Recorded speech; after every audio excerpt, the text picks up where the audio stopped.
So when people are ready, if we could settle in and get ready to go.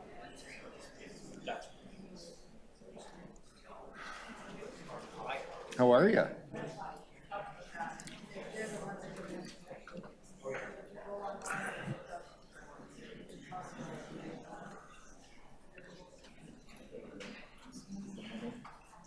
Okay, let's go.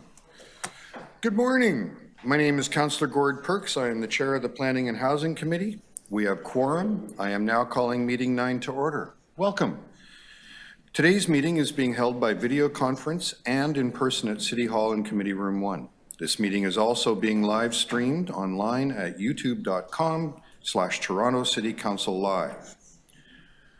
Although we may be meeting in different locations today, the Planning and Housing Committee would like to acknowledge the land we are meeting on is the traditional territory of many nations, including the Mississaugas of the Credit, the Anishinaabe, the Chippewa, the Haudenosaunee, and the Wendat peoples, and is now home to many diverse First Nations, Inuit, and Métis peoples.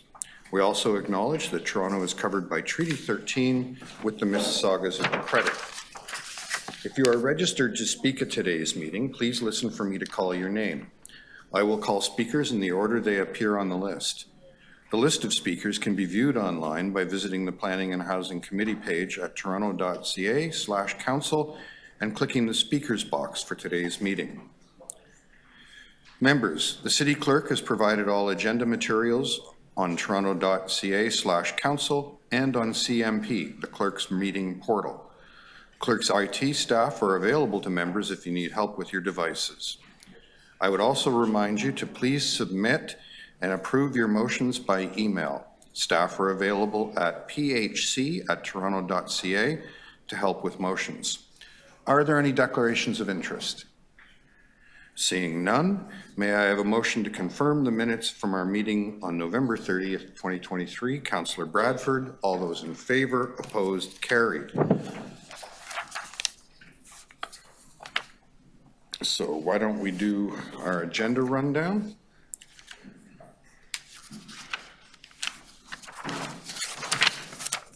PH 9.1, Ready Set Midtown. We have deputations.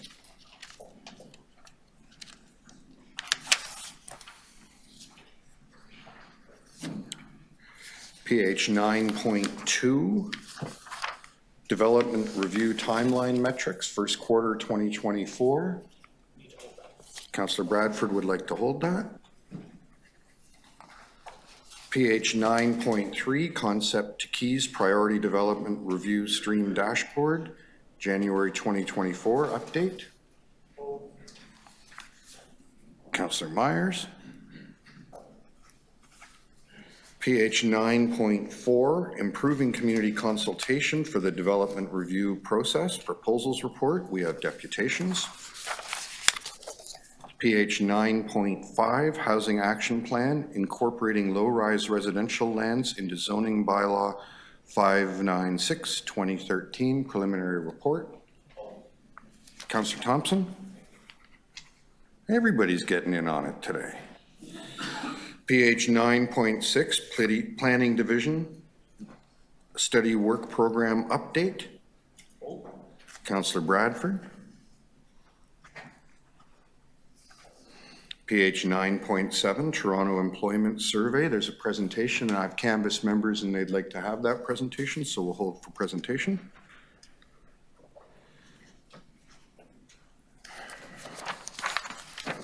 PH 9.8, Delegated Inclusion of Listed Properties on the Heritage Register in 2023. Can I have a motion on to approve that? Councillor Thompson, all those in favor, opposed, carried. PH 9.9, 1111 Danforth, Notice of Intention to Designate a Property under Part 4. Councillor Candeval is going to move a deferral. So we're going to hold that, or do you want to just moving a deferral for me, please? move a deferral? Yeah. Okay, so if we can have the deferral, all those in favor, opposed, that's carried. Item 9.10, 309 Cherry Street, notion to designate a property under Part 4. Can I have a motion to approve that one? Councillor Nunziata, all those in favor? Opposed? That carries. Item 9.11, 505 University, notice to designate under Part 4. Can I have a motion to approve that? Councillor Matlow, all those in favor? Opposed? Carried. Item 9.12, 78, 80, and 86 Mimico, notion to designate under Part 4. I have a motion on that. Councillor Candeville, I saw your hand, I did. All those in favor, opposed, carried. Item 9.13, Committee of Adjustment and Minor Variances, we have deputations. Item 9.14, fraternities should not be exempt from the multi-tenant housing bylaw. We have deputations. Just check. Were there any other items? No? Okay. So that takes us to the top of the agenda. PH 9.1, Ready Set Midtown Zoning Review, City-Initiated Zoning Bylaw Amendments for Select Lands Designated Apartment Neighborhoods Decision Report. The first deputant I have is Maria Ayuano. Maria, you're online, you're with us?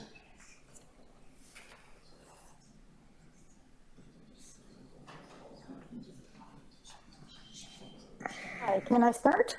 Hello, Maria. It's Miria, actually. I'm sorry, I couldn't hear you. It's Miria. Hi, Maria. So you have 5 minutes. No worries. There you go. Hi. Okay, thank you. Hi. So you have thank 5 you. minutes. You can start as soon as you're ready. Great, thank you. Thank you for allowing me to speak this morning. I'm speaking on behalf of the Republic Residents Association. I'm the co-chair. We represent the community interests of residents at 25 Broadway, 70 Roehampton, 7 Broadway, 30 Roehampton, and we work with North Toronto Collegiate Institute to focus on the community interests of this area and a number of other neighborhood high-rises. We're volunteers who work to address the many concerns of residents living through the massive current and proposed densification of the young Eglinton neighborhood. Most of us live in high-rises in the community, and we've benefited from new developments in the area. We are not anti-development, but we encourage developers to work with us to build livable communities.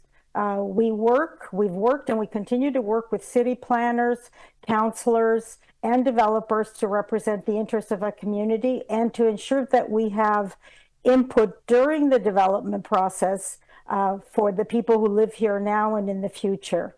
We understand that there's much needed housing all over Toronto and in our particular area. So we are very cognizant of that. And we understand also there's a need for space for businesses, shopping, recreation areas, and very big need for green spaces. We are particularly concerned about the stress on the physical and community infrastructure that is being placed on this community. And we are very concerned about the ability of the city to implement and manage the extraordinary level of densification. The heights and density that are now allowed within a few blocks, we believe, pose exceptional challenges. We need a clear and coordinated plan to address the infrastructure demands. We know the city is working very hard on that, especially after the decimation of the Midtown in Focus plan. We know you all worked on that and supported it, but we also understand that it was largely dismantled by the province. We know that a lot of you are working to the city, and I'm sure this committee is working to implement some semblance of that promising plan. And we understand that the 30 amendments that are being proposed today are meant to address some of the issues that were raised by the members of this community and others before, during, and after the plan. So we understand that each amendment deals with very specific issues, and we had a good meeting with Matt Armstrong, the city planner, to explain to us how that is going to be working. And we understand that as a whole, the aim is to alleviate the problems that are being created by the overdevelopment in our communities. And this is for the record, where I'm not going to go through each amendment, each proposed amendment, but I just want to present a more holistic perception of how this is going to affect our community. So here are the issues that affect the Midtown area and that we think will be exacerbated by the proposed density. Traffic and safety issues for pedestrians, drivers, and emergency vehicles, shadows and access to light, sunlight, a limited infrastructure capacity that affects the utility services that find it difficult to serve the community and the growing community, of course. Community amenities that cannot keep up with the overwhelming crowding, a growing need for medical and support services, schools that cannot accept children who live in the community, both public and Catholic schools, overcrowded transit, and a huge one for us is lack of green space. And of course, environmental concerns related to noise. I'm sure a lot of you heard about this last week, a couple of weeks ago, air quality and overall livability. The amendments being proposed as standalone items do not appear to pose at this time great hardship for our community, as far as we can tell. However, the collective impact of these modifications require that all of the concerns that I just mentioned be taken into account when approving them. In addition to the specific detailed efforts to implement the Yonge-Eglinton secondary plan, we urge the development of a concurrent infrastructure plan, and I'm sure that this is happening, but we just want to emphasize it, that requires collaboration across city departments and should be a prerequisite to the approval of these amendments. Thank you so much, Maria. Exactly on 5 minutes. Are there any questions of the deputant? Seeing none. Maria, thank you so much for sharing those thoughts with us today. Thank you. The next deputant I have is Kevin Murray.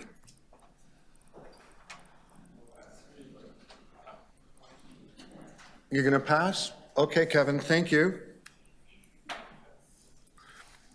Next is Aaron Ginsberg. Good morning, Aaron.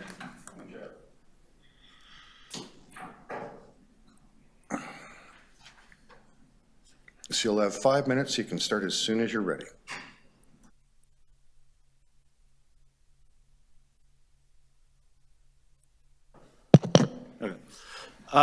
So my name is Aaron Ginsberg. I'm the president of the condo board at 35 Merton, which is just south of the Davisville apartment neighborhood. It's really part of the Davisville apartment neighborhood. It's an accident of history that it's not included. Merton used to be an industrial street, so it's a mixed-use area. The apartments north were always apartments. So it's two different things on a planning map. You walk around the neighborhood, it's one neighborhood. So I'm here to speak today about this implementation report. I want to specify that this is an implementation report.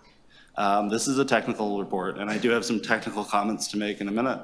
But I think it's important, just a brief comment on process.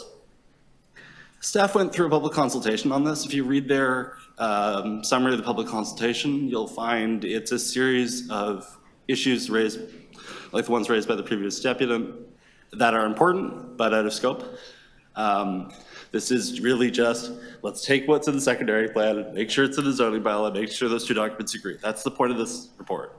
And the value of the public consultation, when you have a form like this to actually implement it, is fairly limited. I know this isn't the last time staff are gonna have to put forward an implementation report. I would suggest to you to consider the value of forcing staff to do a public consultation when, again, if you look at the changes that were made, it doesn't really seem to be in a public consultation, come out of that public consultation. Post it to the website, get feedback, do all those things. If there's a big outcry, maybe you do hold a public consultation, but this idea that you have to go out to public consultation on a technical report is slowing things down. You've got a big work agenda for your staff. Wasting their time with stuff they don't have to do is probably not advisable.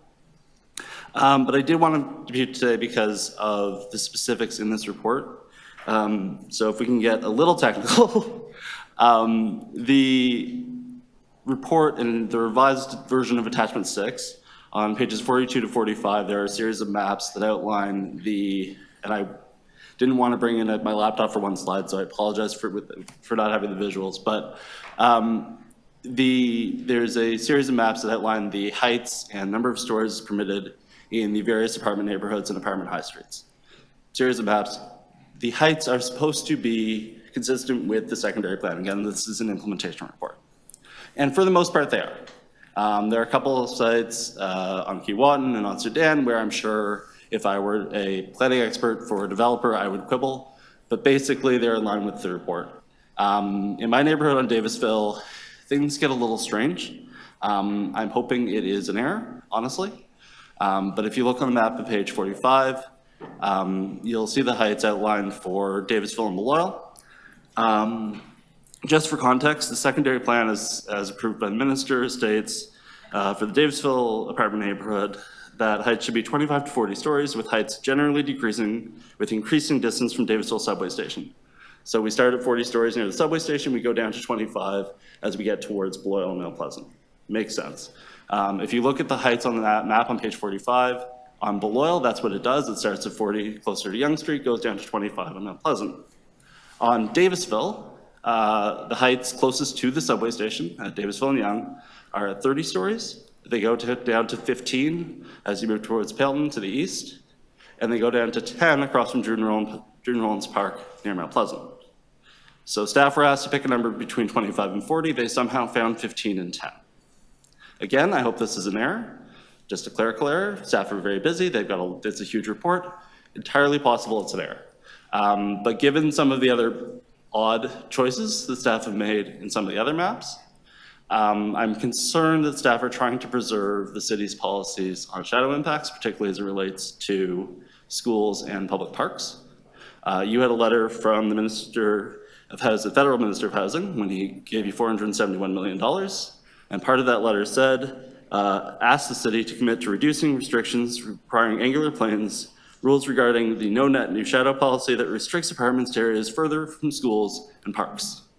People who live in high rises should have equal access to parks and schools as people that live in single family homes. Preventing more density near parks and schools is not serving equity. It makes our city less fair. It pushes people farther away. It makes it harder to raise kids in this city, and it's not something we should be doing. So again, I hope sincerely that it's a mistake by staff, that they didn't pick 15 and 10 as a range between 25 and 40. But if it isn't, I would encourage this committee to fix the error. Thank you. Thank you. Are there any questions? No? Aaron, thank you so much for coming and sharing those thoughts with us today. The final deputant I have listed on this item is Jeff Cattell. Jeff, I understand you're online.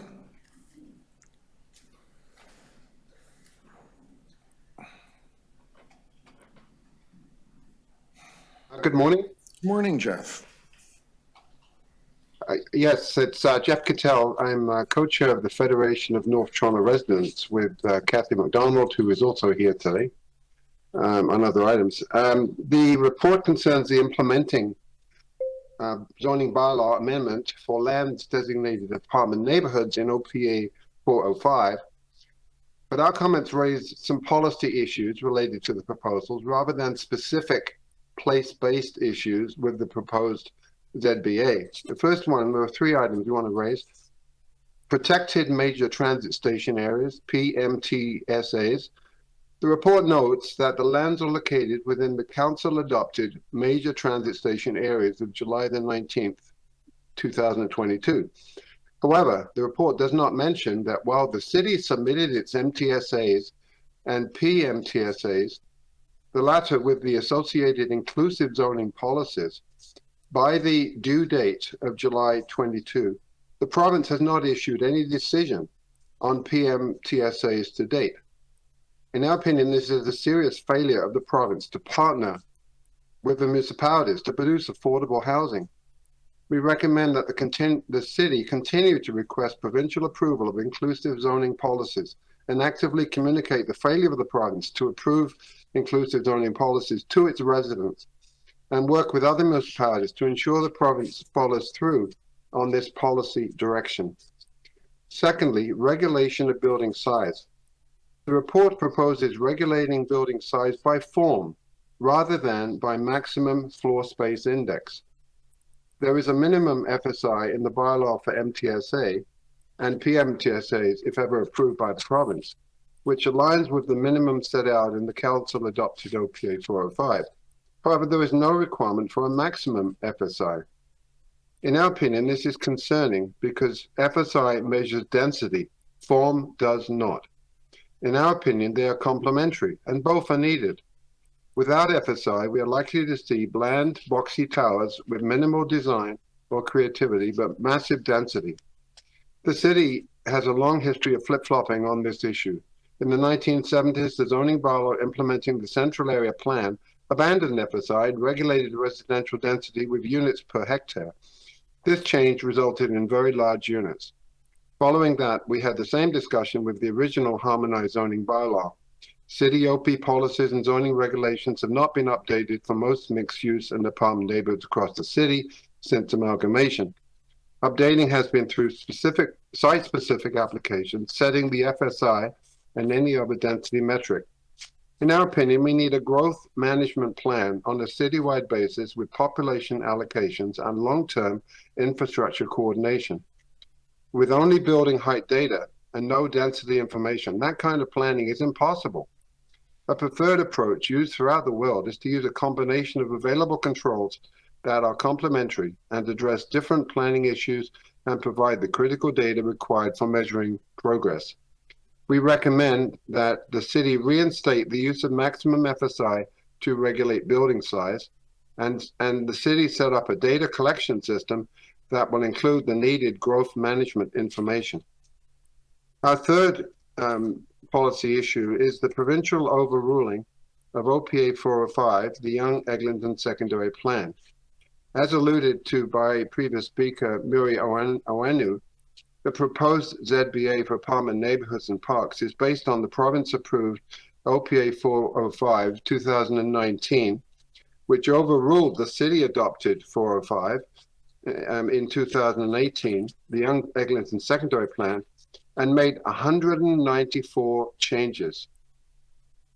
We note that in the Bayview focus area, which is not part of the proposed ZBA under consideration, but it's part of the whole deal, the provincial override resulted in a 400% increase in the number of stories, without consultation, of course.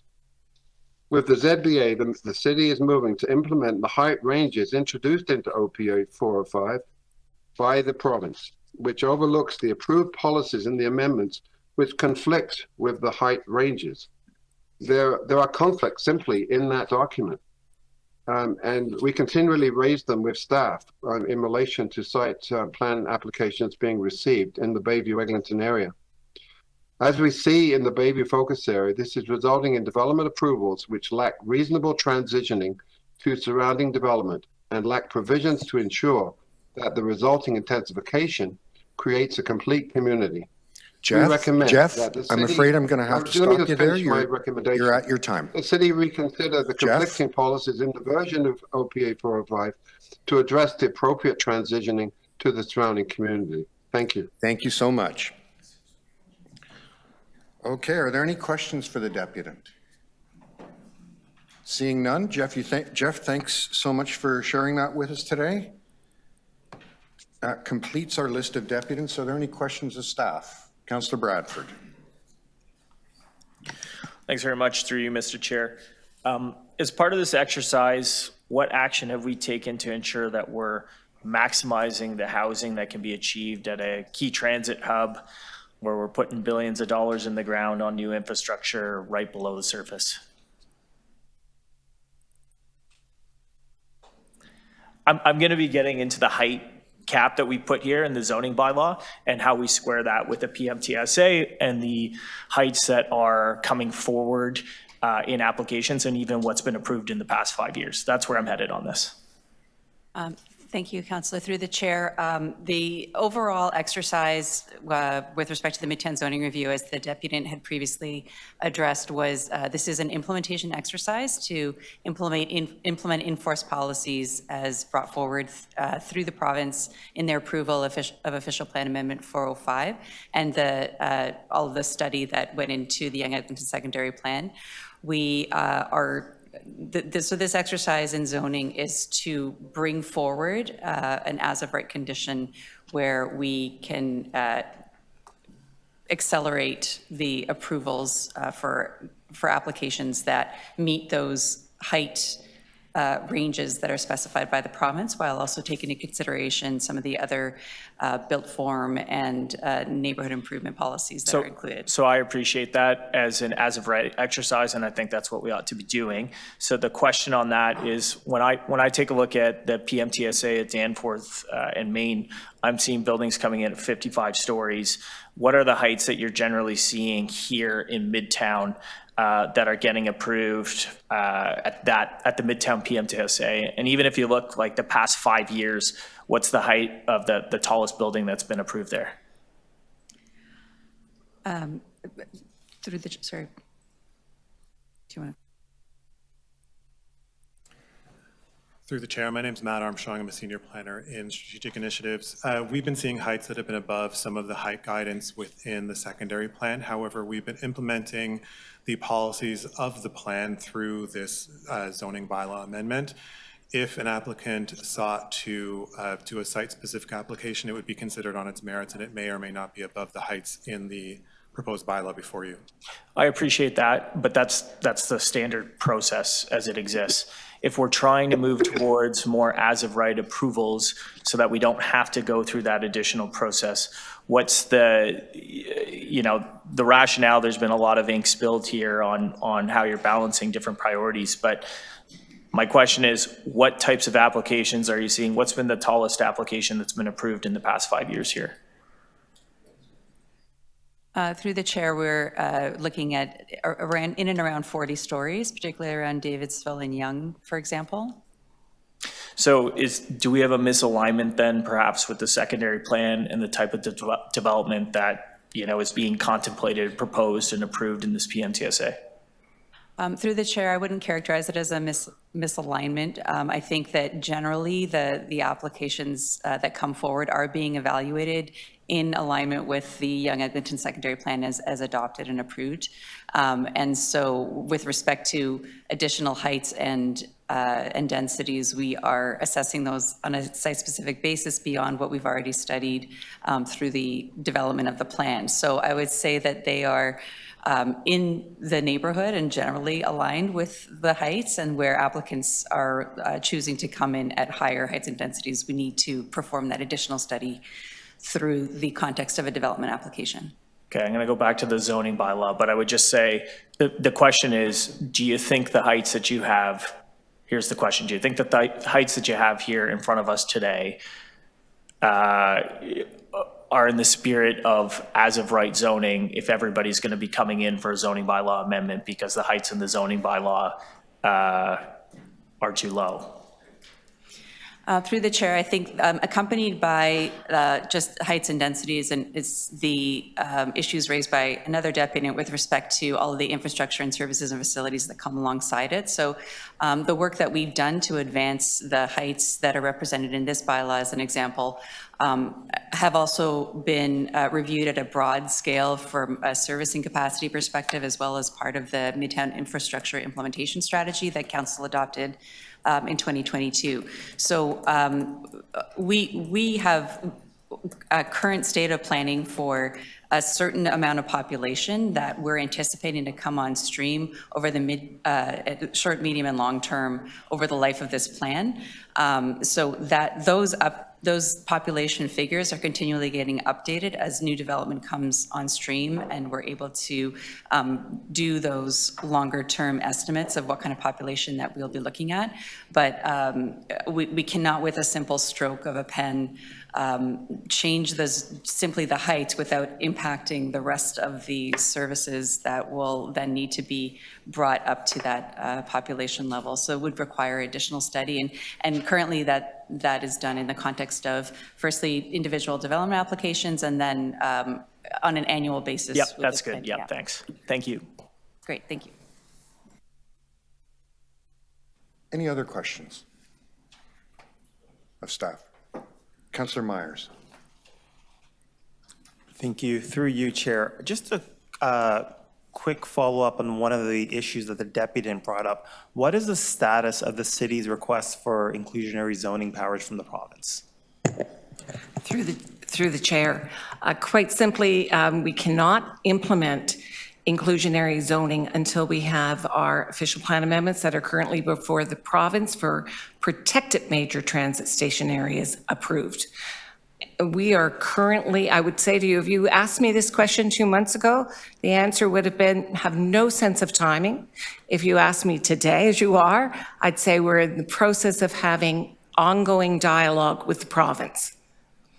Do we have a timeline as to when we think there will be a resolution on that dialogue or a conclusion? Through the chair, I'm going to just hasten a guess, the first half of this year. First half of this year? We're having monthly meetings with the province to try and understand, have them understand both the approach that we took and alternatives that could be considered. Thank you.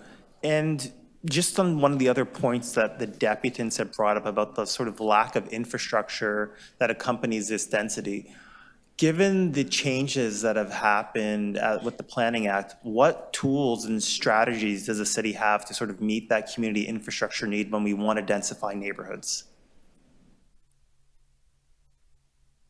Thank you, Councillor. Through the chair, I'll expand a little bit on the Midtown Infrastructure Implementation Strategy. That was a collaborative interdivisional effort led by City Planning and adopted by Council in 2022. This is intended to be kind of a living document whereby, based on the population estimates that for existing pipeline and anticipated growth in Midtown, certain service levels were identified and mapped out for the life of the plan through to 2051. And this is intended as a tool for divisions to assist with their own capital planning needs and looking ahead to the 5 and 10 year cycle to start to anticipate the major projects that will need to come online in order to serve growth. So city planning assists in that effort by providing updated population estimates on an annual basis based on the actual development that's come in through the application process.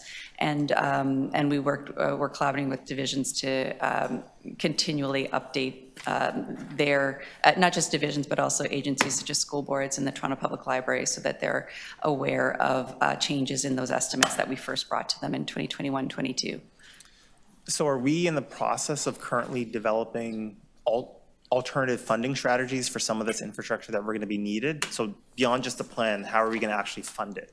Are we in the process? I know Bill 23 has obviously changed things significantly. So is there a plan in the pipeline as to how we actually get this stuff paid for? Currently, in the short term, there are a good 2/3 of the projects that we can see happening in about the next 5 years that do have funding identified and are in the process of planning.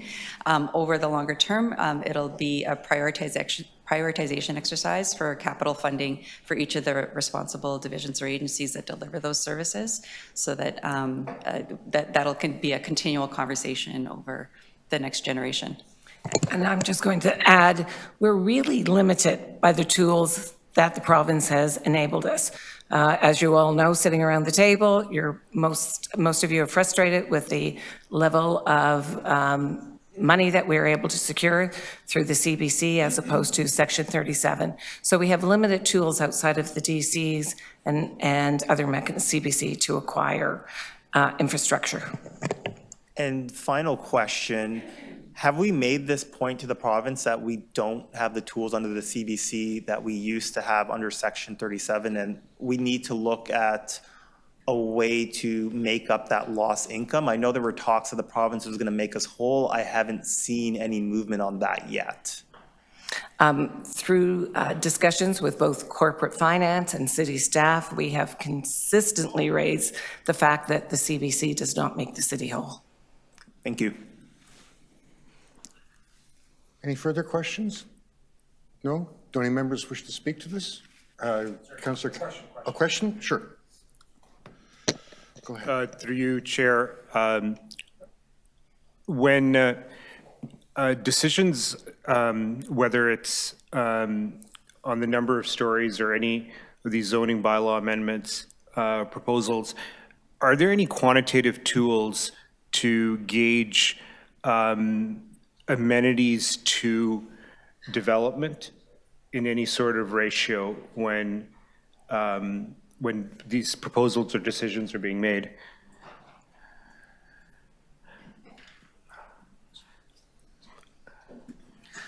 There's not a set of quantitative tools. We have tools under the Planning Act for Parkland, and our colleagues in PFNR look at the number of parks and community centers that we might need based on the population.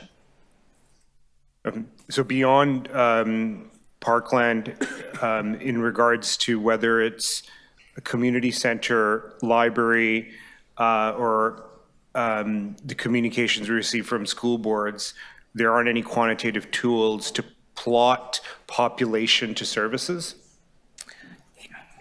Like, for example, if we're seeing a growth of 50,000 people or 20,000 people, that triggers a library or community center of set floor space, library of set floor space. Are there quantitative tools to ensure consistency in development? Through the chair, each individual service provider or agency or division will have their own set of metrics that will allow them to determine the needs based on the population estimates. And we undertake in major studies, Councillor, community service and facility studies, which help us to analyze and has input from our partner divisions as to what are the needs in any of those communities. Right. So to follow up on that answer, Councillor, previous. I do appreciate that it's important that we have a broad discussion on these things. Oh, but on the We're agenda, talking on the item. specifically about it, and if, you know. Gotcha. Yeah, no, it's want fine. I some understand. time I'll on follow the up. I'll follow up with that. Recreation Yeah, yeah. facilities master plan or something, we can Yeah. arrange that. Yeah, thank you. Any questions on this item? Any other questions on this item? No? Does anyone wish to speak to this item? Councillor Bradford. I'll be brief. I would just say we are trying to update our zoning so that it is as of right.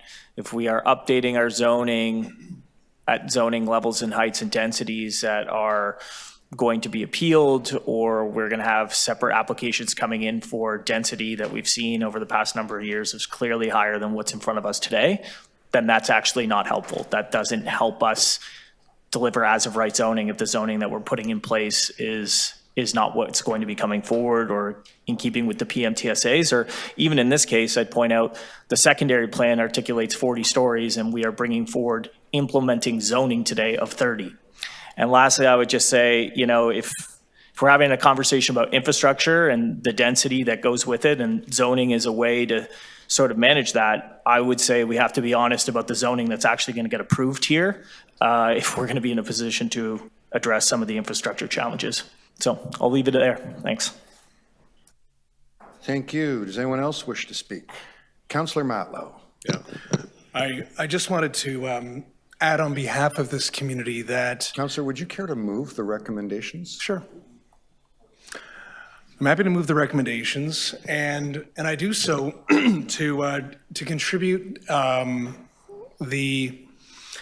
I think the mindset, to say it fairly, of the community today. It really has evolved over the years, given the more collective recognition of the housing affordability crisis that we're in. There's a better recognition that housing is necessary and a supply of housing is necessary to meet the needs of far too many people in our city who can't afford to live in the city at all.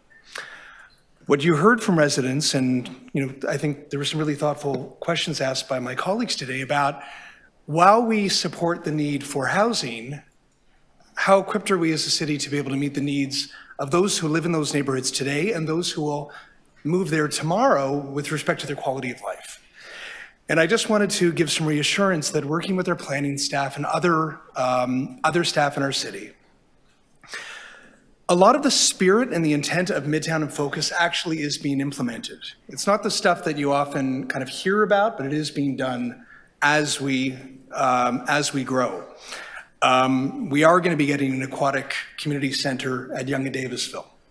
That money was sort of accrued over a period of time, but it's collectively come together, and that will be constructed. We got a new public school at Davisville with the leadership of the school board and our support working with them. We are retaining senior services and growing senior services, along with ensuring that Sprint will be at 140 Murden as we have an affordable housing site for seniors. And just recently, not all of you here are on the Community Council in Toronto and East York, but we just approved with new developments a new massive park, the largest park we have in the heart of Davisville Village, along with another park that we are acquiring at Pailton and Beloyal. So in other words, we focus a lot on the challenges and the pressures that come with development, and there are. But we're also looking for opportunities as we grow to make sure that we meet the needs of the community. It's hard, and as Ms. Mvakis said just earlier, we don't have the proper tools from the province to be able to do this well and easily. I'm comforted by the fact that we have development partners who feel the same way. Like, there are developers who have said straight out to me that they appreciated in Section 37 the ability to get to a yes a lot easier through negotiating. And they didn't like the restrictions that that new legislation has put on city staff to hastily put in reports or perhaps even deny applications and send it to the tribunal because it's arbitrary and because they didn't have the ability to have that iterative process with the community in the city. So in other words, it's not actually an us against them scenario. It's actually, I think, thoughtful, reasonable people want an approval process that is quick and reasonable and accessible, but ultimately achieves both goals, which is best community planning. You look at the whole neighborhood, you don't look at each ad hoc development isolated, you look at how to grow it for housing and affordability, and while you do that, you also ensure that there's school capacity, childcare capacity, parks, infrastructure, a great quality of life for every resident. And that's what we're doing in Davisville and in the Midtown neighborhood. Thank you. Any questions of the mover? Seeing none, does anyone else wish to speak? No. On the recommendations, all in favor, opposed, carried. Members, we have two options now. We could continue in agenda order, or we could go to the items where there are deputants. I propose we go to the items where there are deputants first. Any objections to that? No, seeing none? Okay. We'll move to PH 9.4, improving community consultation in the development review process, proposals report. I have Jeff Cattell listed to depute on this item. Jeff, are you with us? There you go. Hi again, Jeff. Hi, am I being heard? You're good. Okay, thank you. Again, I'm with Fontra, and obviously we have a huge interest in the protecting and fostering community consultation amidst the province's new rules and shorter timeframes. We therefore strongly support the staff recommendations regarding requesting the city planning to undertake stakeholder and public consultation regarding pre-application consultation and report back to the Planning and Housing Committee, and secondly, requesting the staff to establish clear requirements around recording and publishing the meetings. Under Provincial Bill 109, decision-making and approval timelines have been significantly reduced, highlighting the need to undertake focused consultation on city planning's development review-related community consultation practices. We support city planning proposals to expand the pre-application consultation, so-called PAC process, and to move community consultation meetings from the formal review process after an application has been deemed complete to the PAC process prior to submission of an application. We look forward to participating in citywide consultation that's commencing in February. We wish to add a recommendation for further study. Community groups will need a better distant early warning due system that alerts them to proposed developments and that leads them seamlessly to the documents a developer is submitting. We recommend that the city undertake improvements to both its development planning website and its devices to ensure timely notice of new proposals to the public and councillors. By way of a footnote on this application, on this item, we would like to mention that we, as Fontra, will file as a participant in support of the city at the Ontario Land Tribunal regarding the city-adopted official plan amendment, OPA 688, and the municipal code amendments respecting site plan control, which has been appealed to the Ontario Land Tribunal by a dozen developers and build. In October 2023, City Council adopted OPA 688, which amended the city's official plan. The city's additional complete application requirements for various development applications to add in effect, zoning compliance as a new requirement for site plan approval applications. This amendment proposed sequential consideration, decision-making, and approval of development applications to support a scoped review of ZBA and site plan control application types. Fontra supported that staff report at PHC in September of last year, and we continue to believe this is a necessary change to respond to Bill 109, and we will support the city in the appeal. Thank you.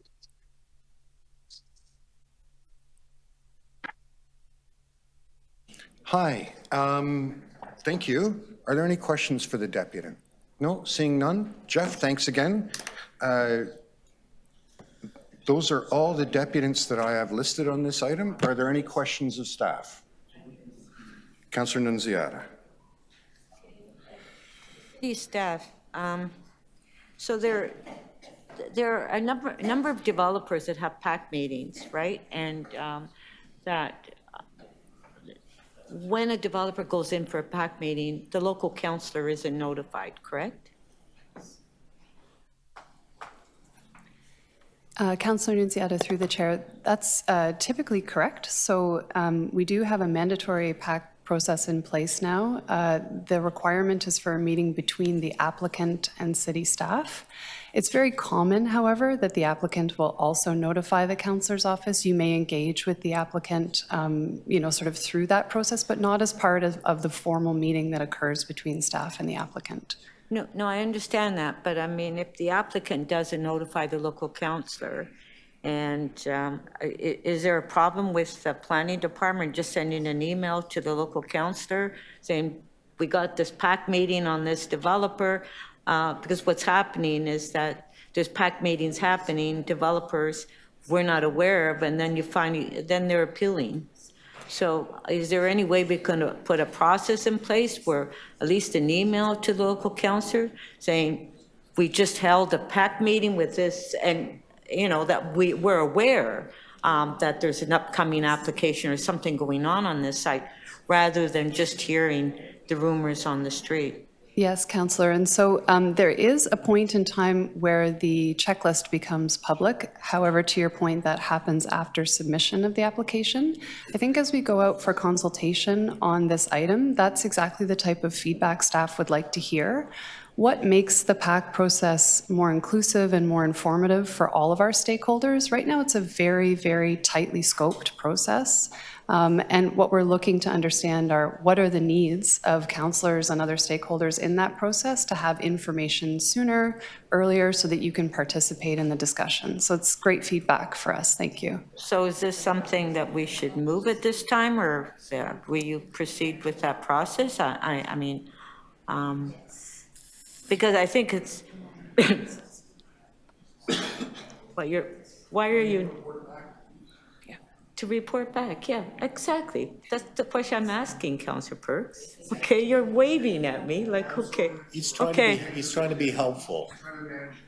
No, I know. Okay, so thank you for that, and I think that's a very important process. Through the speaker, just very quickly, Councillor Thank you. Nunziato, we are recommending the consultation, and the consultation is also with councillors. So we want to hear what you have to say. Councillor Thompson? Thank you very much, Mr. Chair. Just a quick question through you to the interim chief planner. Ms. Vumbakis, the consultation process and that you've got in the recommendation, one about stakeholders. You saw the motion that I'm moving.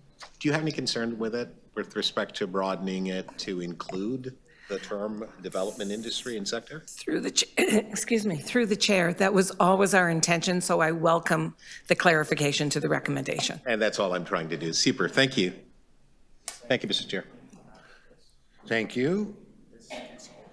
Councillor Candeval. Thank you, Chair. Appreciative of this report and recommendation from staff. Many good things in here. Just a question on timing. I noticed the intention is to report back at the end of Q2. Given, statutory requirements, et cetera, is there any scenario that it could be perhaps moved earlier to the start of Q2, or is that too ambitious? Through the chair, that would be overly ambitious. It takes time to organize community consultation, and if we are serious about wanting to hear what people have to say, we have to have the time in order to do that.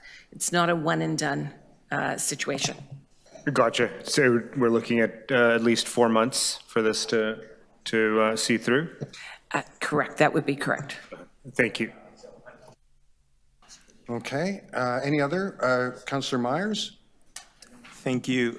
Through you, Chair, just a couple quick questions. So first, one of the things I've noticed about the consultation process is that there isn't an opportunity for renters and people living in co-ops to receive notification that these consultations are even happening. So, for example, when I had the Malvern consultation, what happened, many residents live in co-ops, and all of the notifications were sent to the head office. So none of the residents actually received notification that there was this consultation process going on.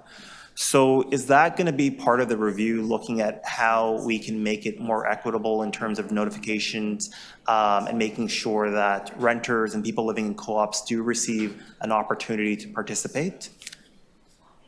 Councillor Myers, through the chair, thank you for that question. One thing that we did do to start to advance a solution to the challenge that you're highlighting is in July of 2023, we introduced to the official plan policies surrounding what are called alternative measures for notice and input.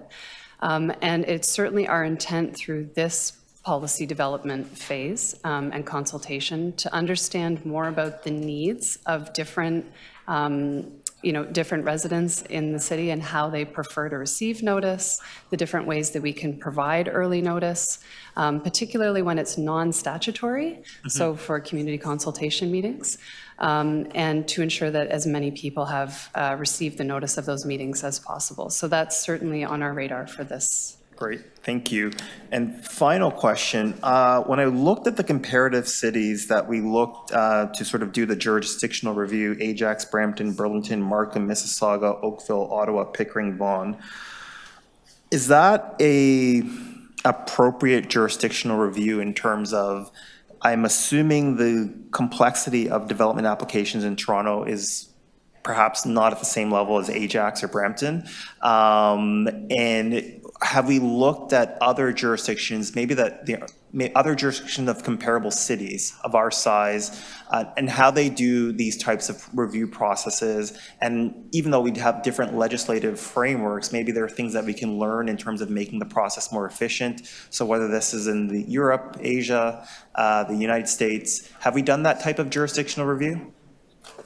So Councillor Myers, just to directly answer your question first, no, we have not done that broad of a jurisdictional review. I mean, I think we're always looking for precedent around best practice, and that's certainly what that type of review would help us understand.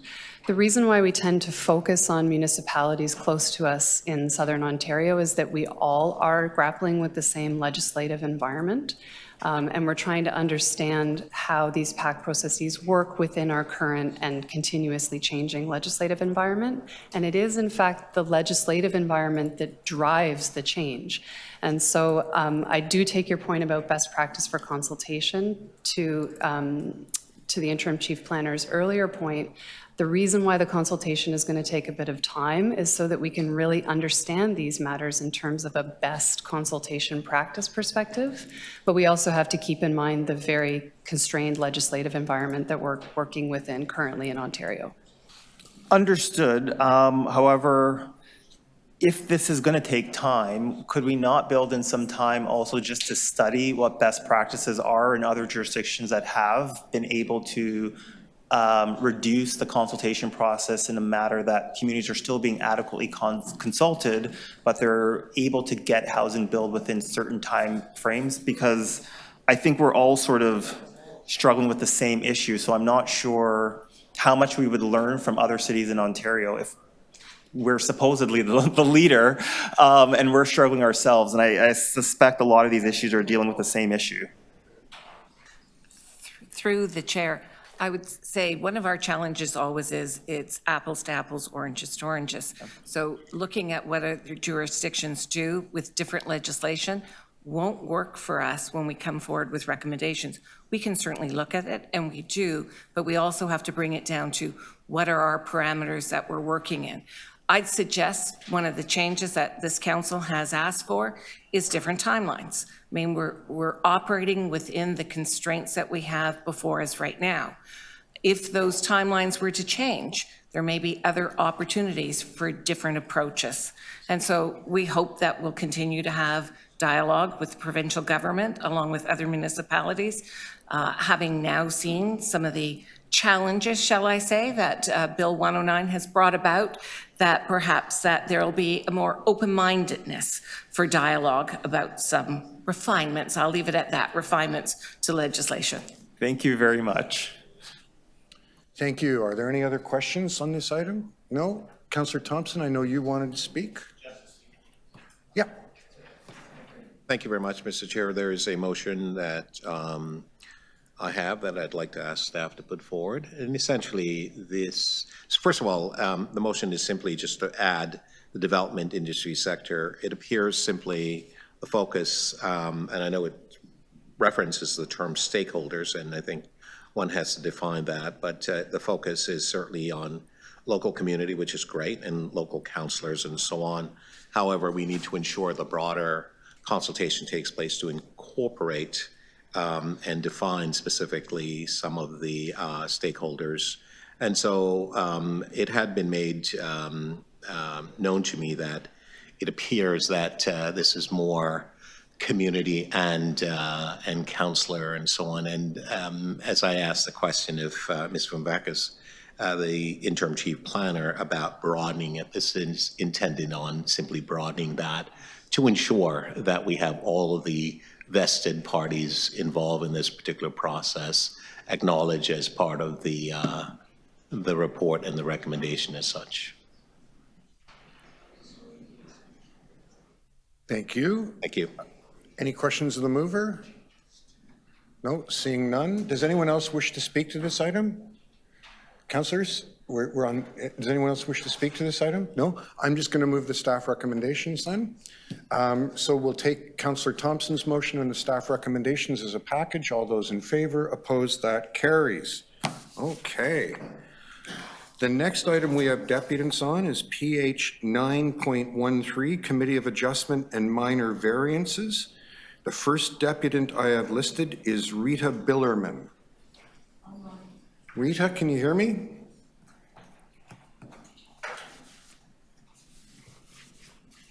Chair, wondering if you can hear me. I can hear you. You're a little faint. Make sure you're good and close to your microphone. Rita? Sorry, you said I was faint? There we go. That's much better. So Rita, you have 5 minutes. Okay. You can start as soon as you're ready. Okay, hold on. I guess I should start my video. There we are. Good morning, Councillor Perks and members of the Planning and Housing Committee.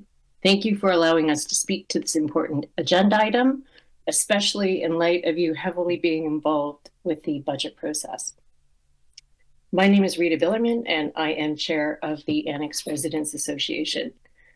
We are here supporting Councillor Sachs's recommendation to have the chief planner review and report back to PHC regarding what constitutes a minor variance at the Committee of Adjustment. As you know, the ARA has written to the city regarding two recent decisions by the C of A. In November, recently, the developers of 300 Bloor Street West went to the C of A requesting 5 additional stories. This translates to a 16% increase in height. Sorry.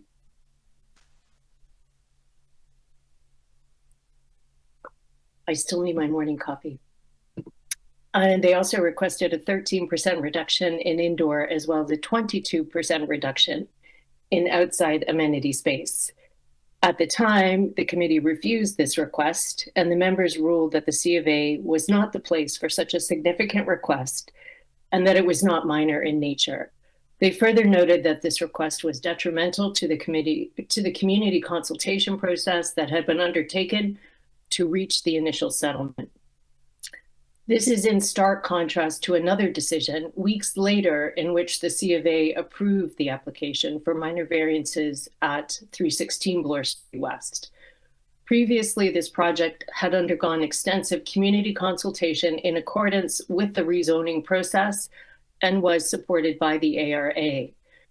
In this case, the minor variances approved by the committee were for an increase in almost 28% additional stories, 26% increase in building area, and a 20% decrease in indoor and a 30% reduction in outside amenity space.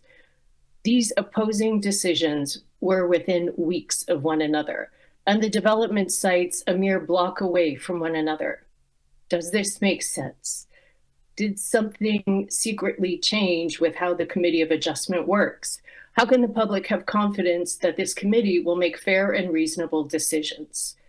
Yes, the public is able to voice its opinions at C of A hearings, but how can we have faith and trust the committee will make good planning decisions given these apparent and glaring inconsistencies? Provincial legislation now hinders community input on planning decisions, and only in certain circumstances can third parties register appeals of C of A decisions to the Toronto local appeal body. In a February 25, 2021 letter written from TLAB to the Federation of North Toronto Residents Associations, they stated public input to TLAB was fundamental to its function and legitimacy, and in keeping to maintain its accessibility to all. Yet, if developers are now allowed to short circuit the planning process and use the C of A for such significant changes, how is this in keeping with TLAB's accessibility to all? How are stakeholders to trust this process? How can we possibly view it as fair when developers always seem to get more and residents' voices are shut out? Instead, using the C of A in this matter undermines confidence and questions its legitimacy. Not only does it seem unfair, it diminishes to the point of it being worthless the exercise of getting community consultation. In speaking with other neighborhood groups, I understand allowing bigger developments to use the C of A is not just specific to our neighborhood, and in fact is being promoted by city planning staff. Is this not being overly hasty? I would like to stress this is taking place without any policy review of its implication by City Council. KPMG was recently asked to review the C of A, yet this particular issue, despite being incredibly significant and far-reaching, was not dealt with at all. We understand there is a huge need for more housing, and we also recognize there are competing interests. Because of these factors, it is imperative to have a fair and transparent process, one that is robust and welcomes public input, not shuts it out. We all want to ensure planning decisions are thoughtful and fair, but clearly the Committee of Adjustment needs some guidance and clarifications. Thank you. I'm going to have to ask you to wrap up there. Thank you. I was finished anyway. Okay. Are there any questions for Rita? No, seeing none. The next deputant I have is Adam Rogers. Rita, thank you so much. Is Adam here? Adam's online? Yep. Can you hear me? Yes, I can. Welcome. Adam, you've got 5 minutes. You can Sure, I'll get right to the point. So I think every counselor who's here today probably has noticed that the increase of use of C of A to get additional, as they call them, minor variances added to larger developments. I think everyone is of agreement that in general, increased intensification is not a bad thing. I think basically most residents associations and most residents all agree we want to increase these developments, size of developments within reason, within our central planning process. The problem seems to be that we'll have developments. So Ward 3 being where I live, the example, we'll have a development that was listed to a certain size. It goes through our whole planning process, works to a certain degree. We get it. Maybe it's resolved. In the case of what I'm thinking of, it actually goes to the land tribunal, and we get a result that is sort of a middle ground between what the developer wants and what the community wants. Doesn't please everyone, but it gets resolved. Shortly thereafter, the developer will then go to the C of A to jump their floors back up to the size that was originally discussed in the OLT. I mean, if we have so first of all, we go through this whole process. We even get it appealed through that process. We get a certain thing, certain size, and then it goes back to the community of adjustment to go back to the process the planning community already rejected. This whole process seems there needs to be something looked into. Now, I don't want to go and say that we should reject all minor variances for larger buildings. That is, and I don't think the letter itself says that. But I think we need the staff to look into what's going on here. This is a trend across every ward in the city. This is a trend, and I think that all the community wants to know is why. Why is this happening? And should it be adjusted? I mean, personally, my personal take is we have a bylaw amendment process, which is where we deal with these already completed projects that want to change for additional height or additional density. That process already exists. That is the process that traditionally developers would go through. Going through the C of A, and I should note that often when I've been on these calls, the members of the CAA will mention that going through the CAA is not exactly the ideal process. So we have a process. It seems that developers are going to the C of A as a way to sort of speed up the process. And I get it, that's their incentive. But ultimately, we need to know why that is. And even if we say, hey, you know what, C of A is fine, let's make sure we know exactly what we're saying and what's going on. Because I think we don't want to be flying blind on this one. And ultimately, I mean, personally, as I mentioned, we already have a process for these processes. I don't think going through the CAA is the proper process for these large developments. But if the city staff comes back with a good report or good analysis of this that establishes why this is, at least we have that information. And one thing I did want to mention is we just had there was a great chat I was listening to about our community development process. However, the C of A does not have community involvement baked into it. That is my big concern. Personally, I've seen developments that have gone through, and the only reason I knew about it is I happened to go on the Etobicoke York planning page and happened to see that. Ultimately, if we want to keep the C of A as is, and we deem that minor variances, whatever that is, I think we should at least work on how do we get the community more involved in these, because fortunately, we don't find out about these unless we have it. Unlike the planning process, as is mentioned, it has its problems, but we're building in community stakeholders into this. That I don't think the C of A has that same process in hand. So I'll hop off unless there's any questions, which I'm assuming not, but I'll just mute myself. Thank you. Are there any questions for Adam? No, seeing none. Adam, thank you so much for that. The next deputant I have listed is Jeff Cattell.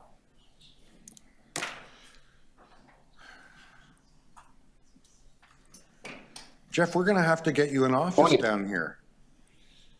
Oh, sure. Thank you. Yes, so this is to express our strong support for Councillor Diane Sachs's letter and her recommendation that Planning and Housing Committee directed the Chief Planner to review and report back to this committee on whether the city should adopt a bylaw under Section 45 of the Planning Act to establish criteria to limit what qualifies as a minor variance when applicants are requesting additional height for large-scale multi-story development proposals that already hold site-specific zoning permission as a result of an application for rezoning. The issue here is that the permitting of previously approved zoning bylaw amendment applications to request additional variances at the Committee of Adjustment is taking root without any policy review of its implications by City Council. While this matter can be viewed as part of the longer-term intractable issue of defining what is minor, quote unquote, we feel that this subject involving what we call post-ZBA committee adjustment applications probably can be addressed relatively simply. One of our members has suggested a simple solution to avoid having to define minor in such situations is to adopt a bylaw that adds timing as an additional criteria, i.e. a minor variance application has to seek a variance to its site-specific zoning bylaw provisions that are at least 5 or 10 years old. We agree with the Annex Resident Association in its contention that if allowed to continue, this abusive use of the C of A for approving significant changes will impact innumerable projects already approved across Toronto. In the face of the C of A's troubling, inappropriate, contradictory, and inconsistent decisions, we urge Council to curb this practice from the outset. It constitutes nothing less than double dipping on the part of developers and is an affront to community participation. And we agree with Councillor Sachs in her review of the different treatments by the Committee of Adjustment in the case of 316 and 300 Bloor Street West, that such apparent inconsistency and lack of clarity undermines public confidence in Toronto's land use planning decision-making and in the worth of the consultation processes that we invite the public to. And as mentioned by Rita, meanwhile, city planning is undertaking the implementation of the Committee of Adjustment KPMG review, and yet substantive issues like this were not dealt with in the review. A lot of talk about improving the process, but there are substantive issues there, and they have to be looked at. Thank you very much. Thank you. Are there any questions for Jeff? No, Jeff, thanks once again. The next deputant I have listed is Mark Richardson. Glad to see you brought your hard hat with you, Mark. Settle in.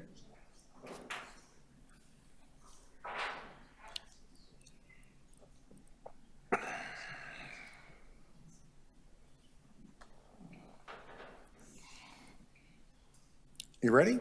I believe so. Go ahead. Councillors, as you know, my name is Mark Richardson. I'm a volunteer with HousingNowTO.com. We've been tracking affordable housing projects in the City of Toronto for the last 5 years.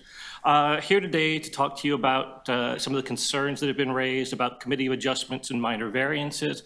Want to provide some context for you, which I don't think has come from some of the other hyper-local resident associations who have presented so far today.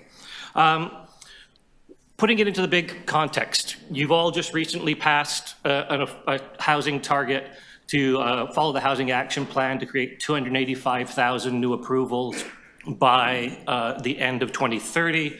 That's 40,714 approvals a year. Over 77% of that you expect to come from things other than your housing TO rent-controlled units plan. So you've got to create a lot of units, and you have to really be working with the private sector to deliver the vast majority of the units that are in your 285,000 unit target. Your targets themselves are very strong, and we're fully in support of this. We're just trying to make sure that you achieve those targets. The question that came from the Annex Residents Association was what defines a minor variance in 2024? And in the context of your targets, things that didn't used to be minor are pretty freaking minor now. So an adjustment is a small alteration of movement made to achieve a desired fit appearance or result. Your desired result is creating more housing units. So the things that create more housing units, particularly affordable units, particularly rental units, if they are minor adjustments, and it is lesser importance and seriousness and significance. So I want to take you through an actual minor variance that we were at about 2 weeks ago for a rental building in the Davenport riding. This was a building that was at 17 stories. There was a request to take it up to 23 stories, so we were adding 6 more floors to the building. In exchange for those 6 additional floors on the building, you were receiving 6 affordable housing units, so basically 1 unit per floor, or about 10% of the added GFA that was being given to Wood Green Community Services for 40 years of affordability. So we use a calculation called affordable bedroom years. Affordable bedroom years on this site, we had 3 1-bedrooms, 1 2-bedroom, and 2 3-bedrooms. So we had a total of 11 bedrooms rolled out over 40 years. You're getting 440 affordable bedroom years on that site in exchange for this. This was how we advocated to create the additional height and density on this site.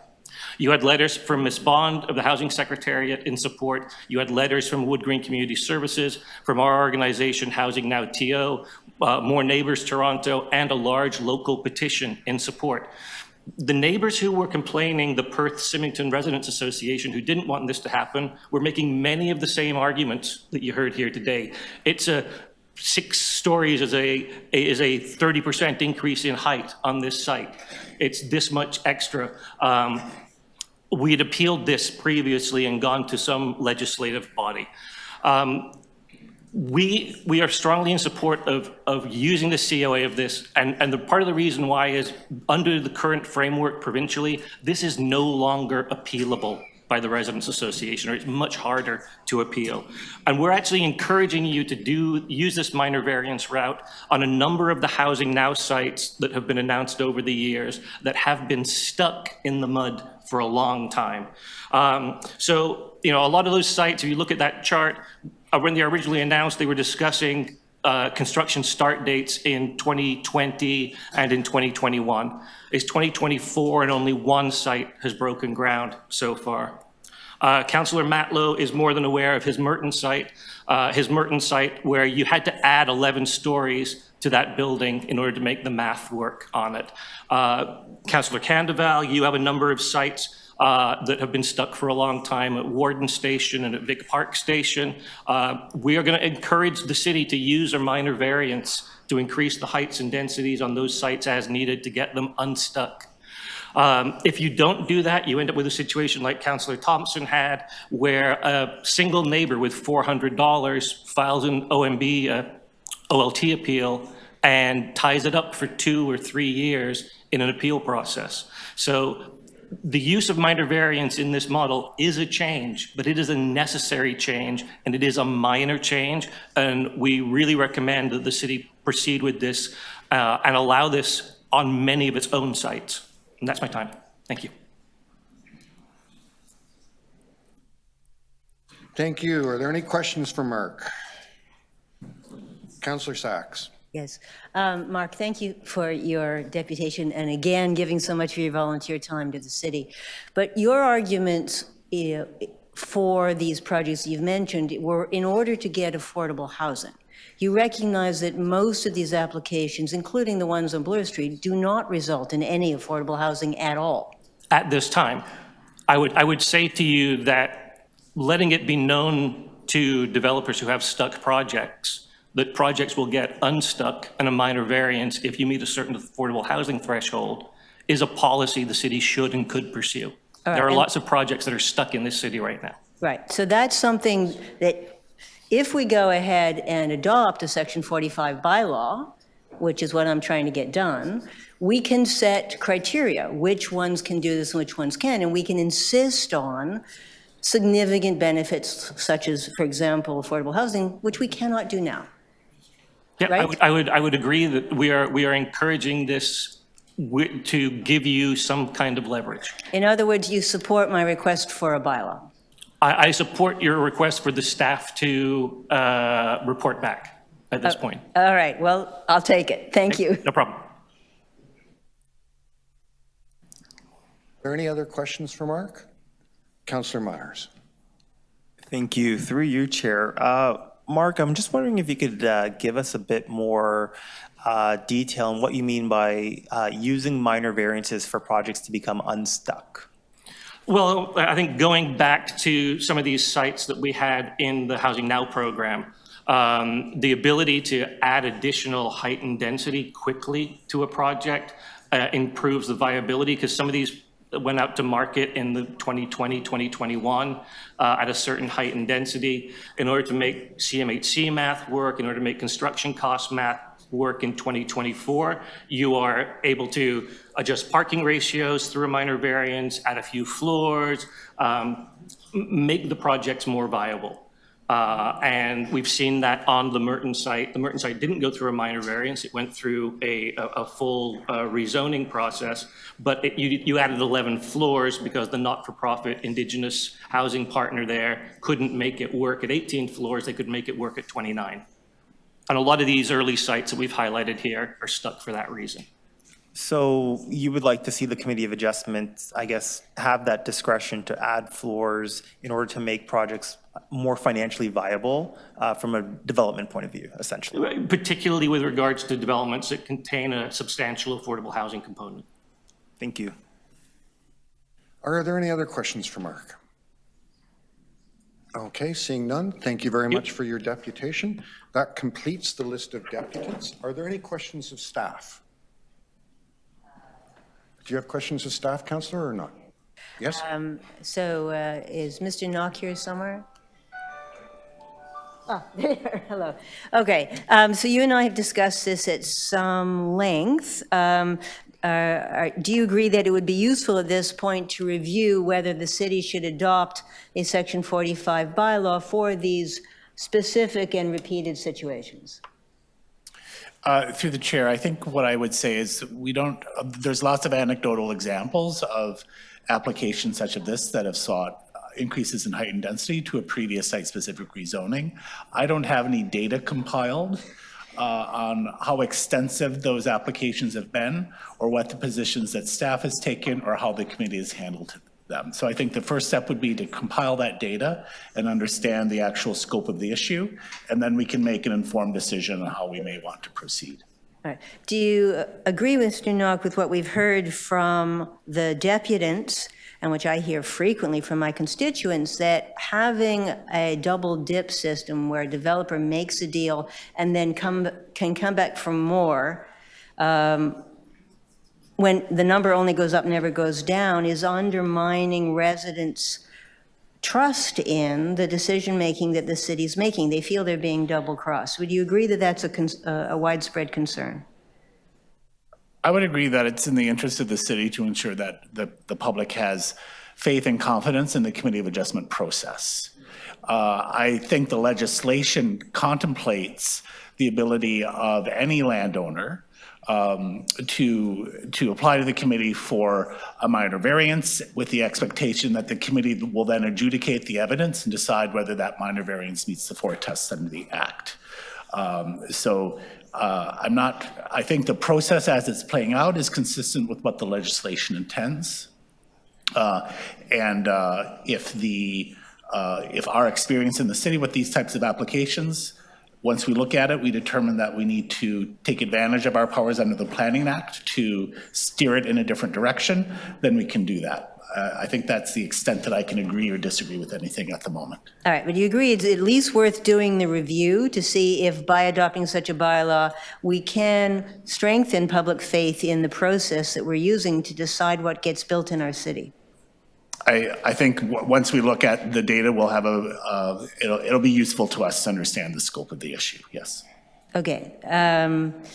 So you agree that the motion is useful and that we may come up, you may be coming back with a recommendation that we should do something? Yes. Okay, thank you. Thank you. Bringing it into committee, are there questions? Other questions? I have a few. I don't know who this is to. We heard a number of deputations about a particular site where there was an increase. Did city staff give any advice to the Committee of Adjustment on that site? I believe both of the sites that we've discussed today had letters from community planning, which recommended, made recommendations with respect to securing additional benefits as a result of any approval. So in the site where the additional height was given, staff recommended that the Committee of Adjustment adopt or support the application with those additional community benefits. I think to be very precise, yes, the staff reports did not object to the applications. They did not object. And did instead suggest additional benefits that should be secured if the committee approved those applications. And for background, the site that got the additional height, between the application, the original application, and it going to the Committee of Adjustment, there was a change in City of Toronto planning policy for that site. Is that correct? My understanding is that's correct, yes. So council changed the underlying plan policies for that site between the original application and when it came back to Committee of Adjustment. I believe, again, to be precise, it wasn't a council change to the policy, it was an OLT settlement. OLT settlement. On those policies that changed the policy context. So the Ontario Land Tribunal changed the underlying plan policies, and then the applicant came back with a different set of plan policies underlying it. Then staff wrote something saying, if you want to support it, we recommend you tie it to these additional community benefits. That's a correct summary, and I would add that the committee, if you would watch the committee discussion of this when the minor variance application was considered, it was clear that the committee members understood that. They heard that from a wide range of submissions, and they considered that as they made their decision. Okay. And another piece of, I should have started my time. I'll just give myself 2 minutes here. Another piece of background that's important here is for a period, I believe the Wynne government brought in something that allowed us to put a period of time, I forget if it was 2 or 5 years, saying, we've had a community process, we've come to a conclusion, you can't reapply under the Committee of Adjustment during that period. Is that correct?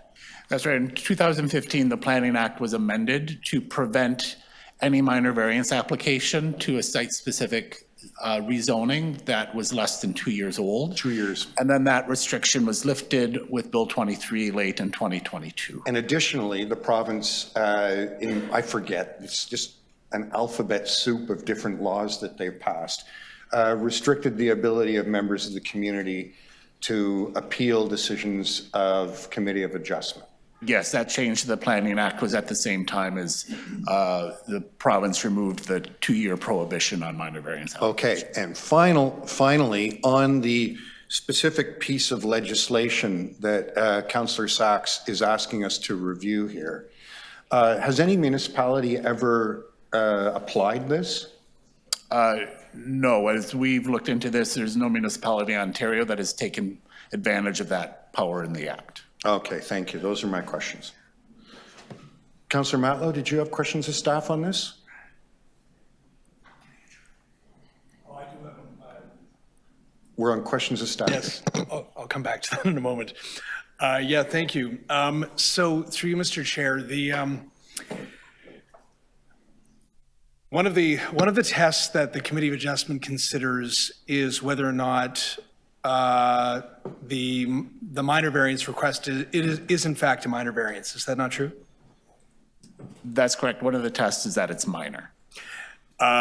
So would you be able to easily define the definition of a minor variance? There is no definition in the Planning Act for minor variance. There is extensive case law on what constitutes minor. It needs to be contextual with consideration for both the degree of change and also the level of impact that the proposed variance would have.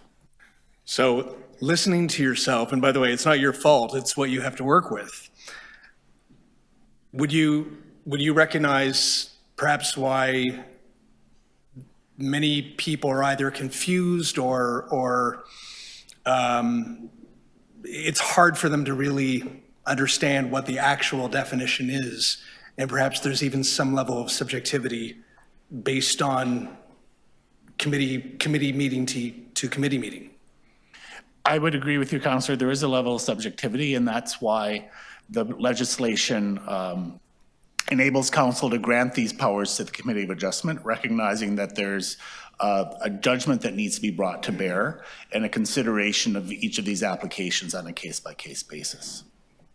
And given that local councillors, along with planning staff, very often, to get to a yes, with the objective of getting to a yes, ask community members and applicants during a normal zoning process, rezoning process, to work with each other, to actually sit down and arrive at an admittedly imperfect but perfectly workable resolution. Have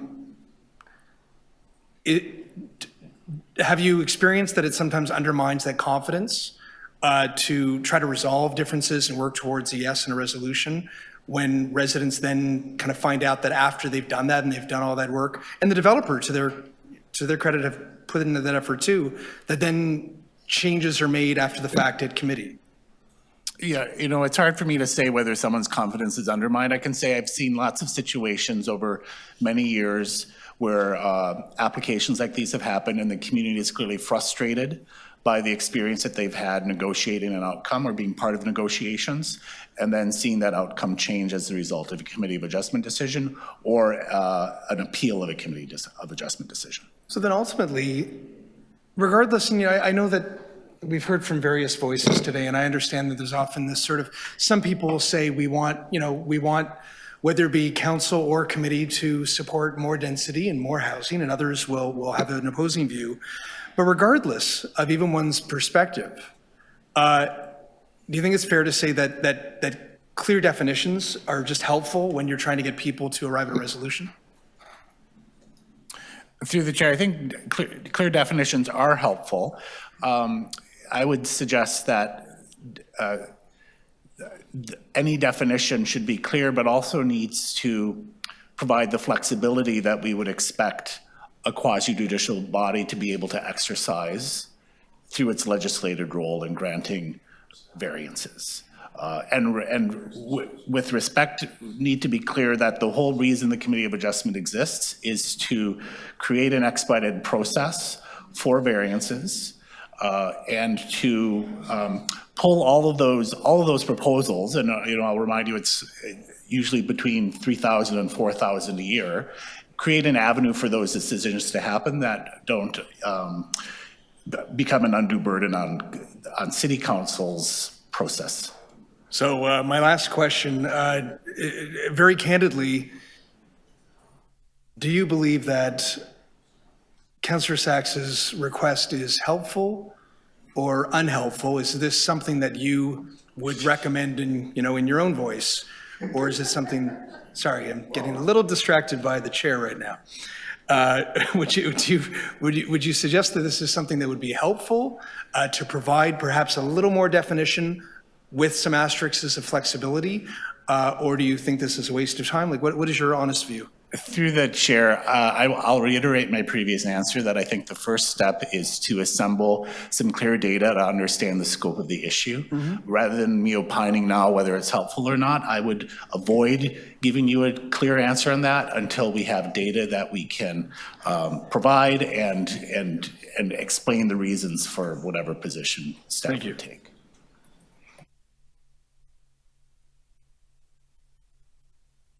Okay, with that additional clarity, are there any other questions of staff?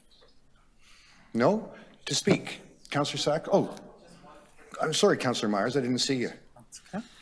Thank ahead. you. Through you, Chair, just to pick up on what was just said, if that's the case that you're looking for just to understand the data better before you can give a definitive answer as to whether or not this bylaw would be helpful, would it be helpful if we change the language to say that instead of section 45 of the planning to establish criteria that would limit what qualifies as a minor variance, that we instead said something that to the effect that to establish criteria that better defines what qualifies as a minor variance?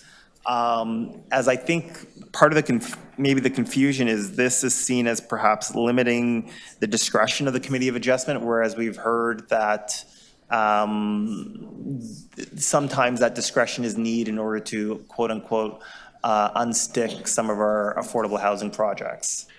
Through the chair, with respect, I think that suggestion would actually broaden the scope of this in a way that would ask us to look at a much wider range of issues than what Councillor Sachs has asked us to do, which is very specifically focused on these situations of additional height and density on properties that have previously undergone a site-specific zoning. The powers of the Section 45 criteria bylaw are fairly wide and not clearly addressed in the Act. And so I think a very scoped question is in our interest here rather than to dive down a minefield of, I'm sorry, I'm mixing metaphors, a minefield of rabbit holes is what I was going to say. Minefield of rabbit, thank you.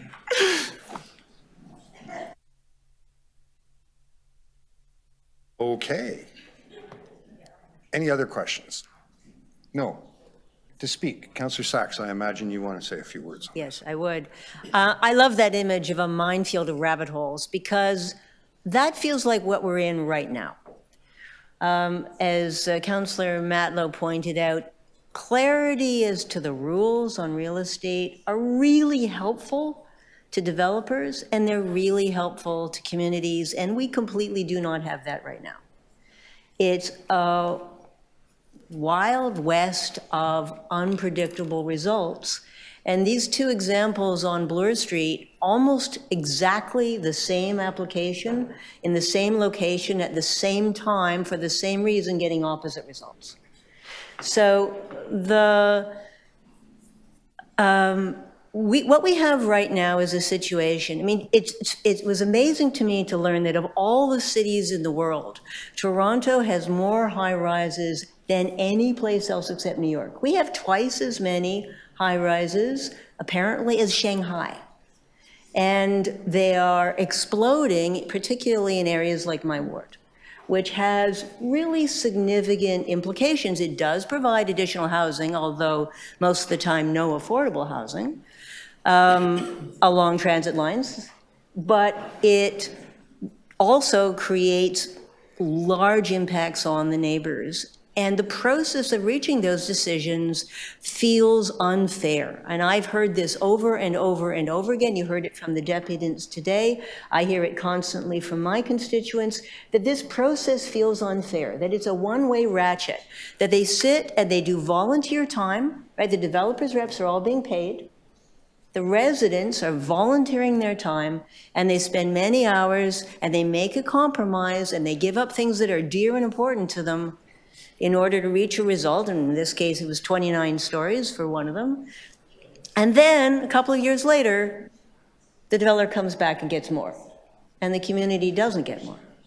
So we have a process which is undermining public trust in our decisions, in the processes that we ask people to participate in, and in what the results are in their community. And at least in my ward, there's lots of things people are upset about, but additional height being added in this fast process, which excludes them very largely, is what drives them particularly crazy. And so given that the provincial legislature expressly gave cities the authority to establish for criteria for what counts as minor or not, we're not being honest if we say to the deputants, my community members, we're helpless.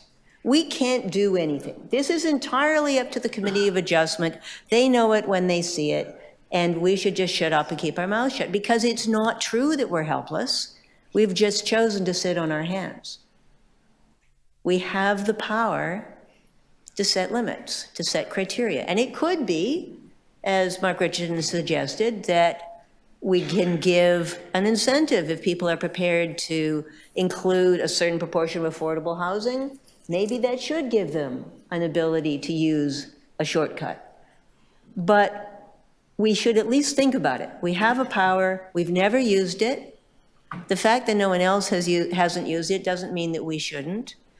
And what my constituents are asking over and over and over again is that we should at least go through the process that Mr. Nock has described, gather the data, think about the consequences, and make a reasoned decision as to whether we are going to do something or whether we're going to continue to claim to be helpless.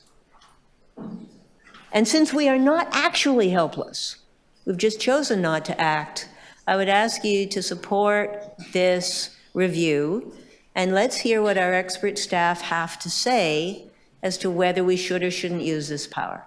That's all we're doing today, is saying, tell us, staff, please, what your advice is. And I think this is advice that we should have, because otherwise we're just continuing to keep our eyes closed when we don't have to. Thank you for considering the matter, and thank you to Councillor Myers. Thank you. We'll bring it into committee. Are there any members who wish to speak to this? Councillor Matlow, then Councillor Nunziata. Okay. Councillor Matlow, why don't we let Councillor Nunziata? Recommendation. Okay, there we go. The Report recommendations back. are in front of I think that's us. very simple, so, okay. Okay. Councillor Matlow. I wanted to speak to the spirit of the questions I was asking about before to staff. Historically, many residents have presumed that the term minor variance would relate to things like a back patio or something like what I think a reasonable person would consider minor. And that would go to Committee of Adjustment, and that's why it wasn't part of a larger rezoning consideration at council. And, but I understand the times have changed, and Mark Richardson, who I consider one of the strongest voices for housing affordability in the city, has come to us and said, well, wait a sec, times have changed, and even sort of what we consider minor might have evolved over time. And, so what they're asking for with regard to height should now be considered minor in a way that maybe it wasn't several years ago. The problem that still exists, and that's why I think Councillor Sachs's motion is helpful, is that this is still an argument between different people about the definition, which is unhelpful. When I asked staff about, what is their definition of a minor variance, they admittedly cannot actually say what that is, because it doesn't really exist. And there are so many times in the community that I serve where the entire focus of conversations between the community and the developer has not actually been about stopping the development. It's been about arriving at a really good resolution, like genuinely a good resolution that supports the housing that's needed, but also ensuring that there are social services, infrastructure, parks as part of the package, trying to find a really good project that even the developer will often say, you know what, it's better now that we've had these iterative conversations, and they get to a yes. And I do get it that if a developer then goes to Committee of Adjustment after all that hard work has been done at the working group table and asks for another 10 stories and calls that minor, then the community goes, well, why should I put that effort into the next conversation if that's what's going to happen each time? And I get that reaction. So why would we not want a better definition that we all can understand? Yes, albeit with some flexibility, so that we're not having an argument over the difference between minor and major, given that that is only one of 4 tests that's being asked of committee each time they make a decision. So I hear this argument happening in the community all the time, and I think that a resolution would be helpful. And ultimately, I mean, listen, maybe staff will come back and say that we agree with Mr. Richardson. And then at least we have some clarity. Maybe they'll come back and say something different. I don't know what they'll say. But I think it is fair to ask the question, given the fact that none of us know the answer yet. Thank you. Anyone else wish to speak on this item? I have a few remarks. Let me, guys, oh, sorry, did you want to go? Go ahead, all yours. Okay, I don't want to preempt this report if this report is coming back, but probably what you're going to hear from the chair, I echo the sentiment that I don't think this is in any way a function of challenges within city planning or the C of A process, which works as it is set up to do. I don't think that having additional definition around this is what we need. There are the 4 tests of the minor variance. The tools are already there. Staff have the opportunity to weigh in on each site-specific proposal if they want to, and a lot of the time they do. So to my mind, I think that that is sort of how the process is set up and intended to work. And you can put in site-specific conditions, of course, on each of those applications. And I would just say that given that we're at 500 plus days for zoning approval and runaway development costs escalations, you know, it's not surprising why people need to come back for minor variances for additional density, especially in the context over the past couple of years. So I'm quite uncomfortable in even undertaking this work. I understand that, you know, it's a staff report request, but it comes down to the best use of our time and resources in this building, and this is a heavy lift, and I'm not sure it's the best direction for us to go. I'll leave it there. Thank you. I'm going to speak to this as well. Members, I am really torn here. There are a number of different things going on. One thing that's going on is because the province of Ontario seems to have some kind of an alarm clock that goes off every 4 months saying time to change planning law, people in the city of Toronto have no idea what the rules are. And the rules that applied 3 years ago to a given site suddenly aren't the same rules. Literally what happened here. And yes, there are 2 different sites, but they're on different sides of the street, so the planning rules are different. That wasn't something we did, that's something the tribunal did. But that's just the facts. And yes, sites go through different applications at different times. Every property in the city of Toronto, once upon a time, had a zoning bylaw imposed on it. There was a process, and then the law says you're allowed to come back and do it again. That's why it's called redevelopment. Couple of things I want to make clear, though. The Committee of Adjustment did not exceed its authority. The Planning Department, as Councillor Bradford said, has and does come forward and say, we do not consider these variances to be minor. This should not be in front of you. This is a decision for all of City Council. They had that opportunity. They did not take it. So the committee did nothing wrong in exercising their authority. The next thing we should be clear about in our minds is the law is very clear. We appoint people to the Committee of Adjustment, but we don't jog their elbow when they're writing decisions. That's like a cabinet minister phoning a judge. The law very clearly makes a distinction between what we decide and what they decide. And we're not supposed to interfere. We actually got advice from the Integrity Commissioner several years ago on that, saying if you're appointing people and giving them authority, you really shouldn't be interfering because then the authority isn't real. And why is there a Committee of Adjustment? Why do we, give them that authority? I'll tell you why. Roughly in a year, there are 3,500 applications for minor variances. Do you want all of those to come to council? We would never leave the chamber. All we would do all day is decide whether, you know, one of Councillor Candeval's neighbors gets a deck. I mean, my God. So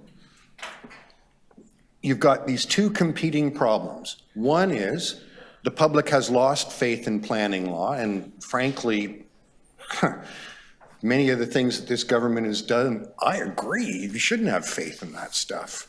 They've had to actually reverse themselves on some of their planning decisions, as we can all recall. I am worried that the specific tool that is being recommended here under the Planning Act isn't the right one. I want to explain that. Because no two sites are identical in the city of Toronto, the zoning rules are all site specific. I mean, there's some general stuff, but you and I know a property on the corner is different than one mid-block. One on the north side of the street is going to have different shadow impacts than one on the south side of the street. Every site has its own unique problems. And that's why if you print out our consolidated zoning bylaw, it's 4 feet tall. If we start to impose a set of rules to tell the committee what's minor, then we not only have to have a 4-foot tall zoning bylaw, we have to have an 8-foot tall set of conditions for what constitutes minor, because no two properties are the same. However, I have great confidence in Mr. Connect. He has said, let me do a little bit of thinking and see what the scope and size of this problem is and give you advice. Councillor Sachs and I had a lot of conversation about this, and I think we've landed at a place where public confidence has been shaken. People don't really understand what's going on. We've looked at it and said, the committee did its job, planning did its job, but people are still unhappy. Let's get a little bit of information in front of us, plus staff's advice on how to fix it. But let's by no means expect some kind of holus bolus rewriting of how the Committee of Adjustment works. That will not be in our interest. Okay, there we go. Anyone else want to speak? No. Councillor Nunziata has moved Councillor Sachs' motion. All those in favor, opposed, carried. There we go. Good work, team. All right. The next item I have deputations on is item PH 9.14. Fraternities should not be exempt from the multi-tenant housing bylaw. I have a number of deputants here. One is Jillian Bartlett. Jillian, are you with us? Hi, Jillian.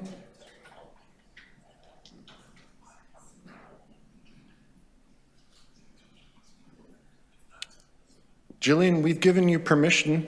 Can you hear me?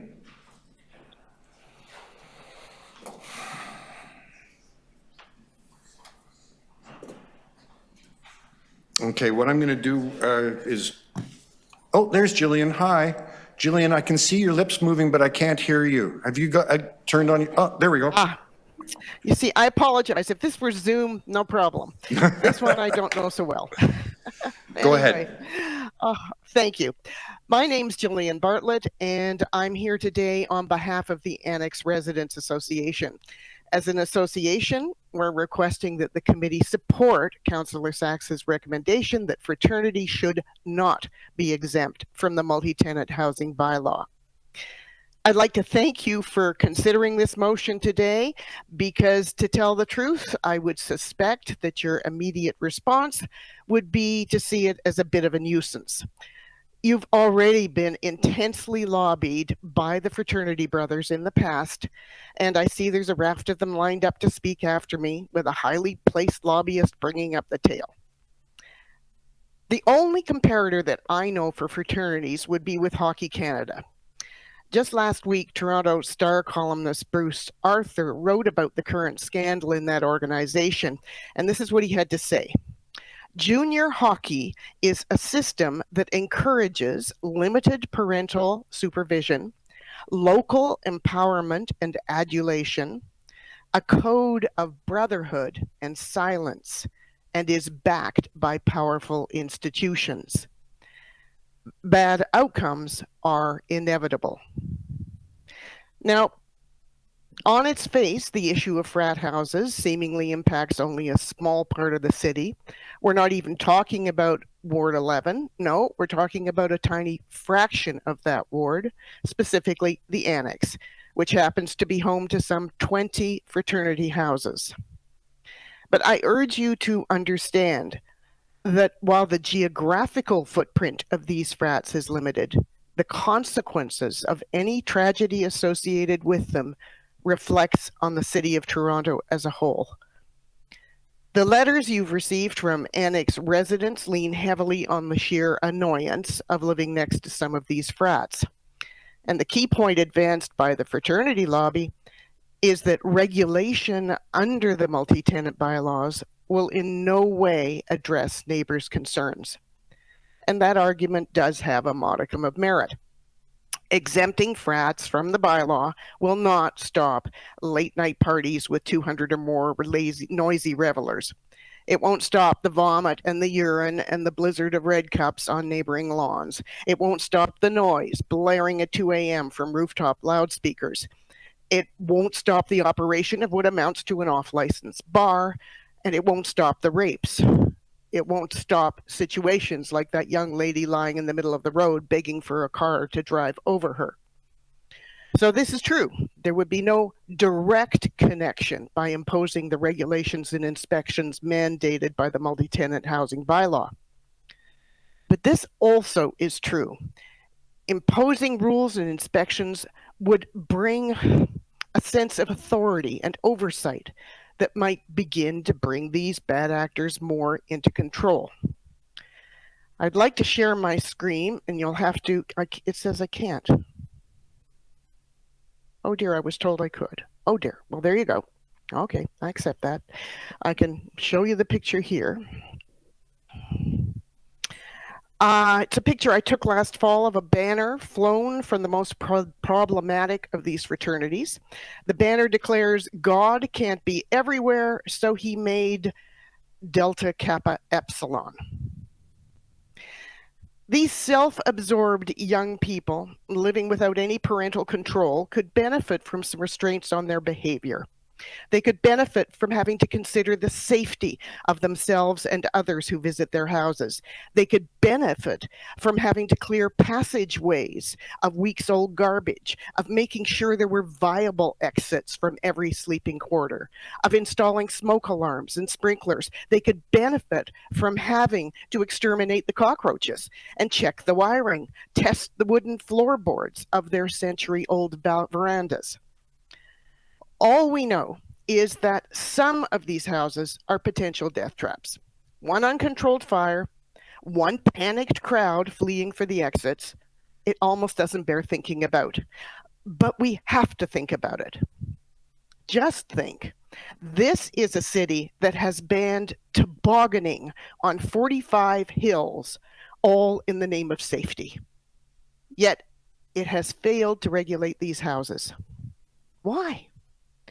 And even more shocking, why do the fraternal organizations push so very hard against measures that might well save lives? Jillian, would you mind giving us your pocket? final thoughts, please?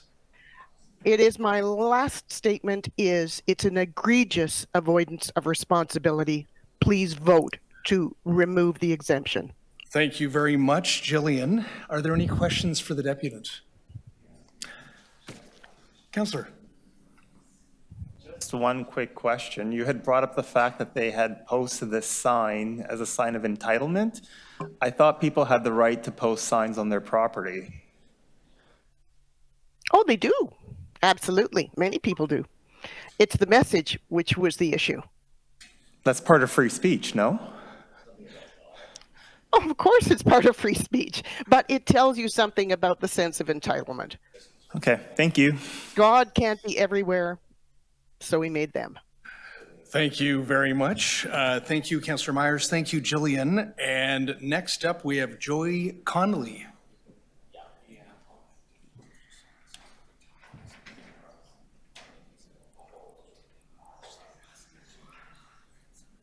Do we have Joy?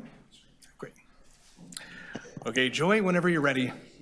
Okay, I am not a high-paid lobbyist, but I'm here first to thank you for the opportunity to express my concern with the second element in the proposal, to explore whether multi-tenant house licensing bylaws should apply to cooperative student residences. I was moved to Depute for 4 reasons. First, 40 years ago, Campus Co-op Residences was my first home in Toronto. I know firsthand how vital this housing is for students coming to Toronto and want to ensure that it's there for future generations. The second reason is that I believe there may be a misunderstanding about the governance of student co-ops. The licensing regime for MTHs is designed to protect rooming house tenants, people who have little or no control over the buildings they live in, by establishing and then policing building and maintenance standards. In Campus Co-op, like all co-ops, the people who live there are collectively the building owners, overseen by a board of directors comprised of and elected by residents. They are the ones who hire and fire staff, who determine the capital and operating budgets, and who set the housing charges. In other words, from a governance perspective, they have more in common with condominiums or homeowners like me than they do with rental housing. Condos and homeowners are exempted from the MTH requirements, no matter how many people live in the house, because the city rightly assumes that those owners will act in the best interests of themselves and their households. And I think we can rely on the students who own and live in these co-ops to do the same. My third concern is related not to Councillor Katsaks's motion per se, but to the letters of support that it generated. Many of them focus on complaints about the behavior of frat house residents, but Toronto's multi-tenant house licensing regime is not designed to regulate student behavior. There are other ways, from a knock on the door to mass arrests, that do. My fourth reason has less to do with Campus Co-op than the entire MTH program. The very high cost of bringing a house to code can be insurmountable to anyone providing even halfway affordable housing. The Housing Secretariat is doing what it can, establishing a $2 million fund this year to help MTHs across Toronto, as well as exploring alternative approaches to meet the code. But $2 million will not go far. In 2020, I coordinated a small study examining the costs of renovating houses, such as over $187,000 for a 3-story, 5-bedroom house, and $260,000 for a 3-story, 11-bedroom house. And these are old numbers. The costs will be much higher now. I fear Campus Co-op and many landlords under the new MTH regime will end up selling their houses. And how will Toronto make up for the loss of over 200 affordable rooms in Campus Co-op alone? I suggest, at a minimum, that any discussion about applying the MTH bylaw to student co-ops formally involve representatives from each student co-op through the investigation process. When I talked to people at Campus Co-op, they had not been notified at all. They heard about it through the grapevine, as I did. But really, I hope you will spare the residents of student co-ops a year of anxiety by voting against the second recommendation before you entirely. Thank you. Thank you. Are there any questions for Joy? Councillor Thompson, go ahead. Thank you very much, Mr. Chair, through you, and good morning, and thank you so much for being here. You highlighted a distinction with respect to ownership. Can you hear me okay? Yes, there's just a lot of background noise. A lot of noise, yes, background. You highlighted a distinction with respect to ownership regarding the fraternity houses, as well as you talked a little bit about rooming houses.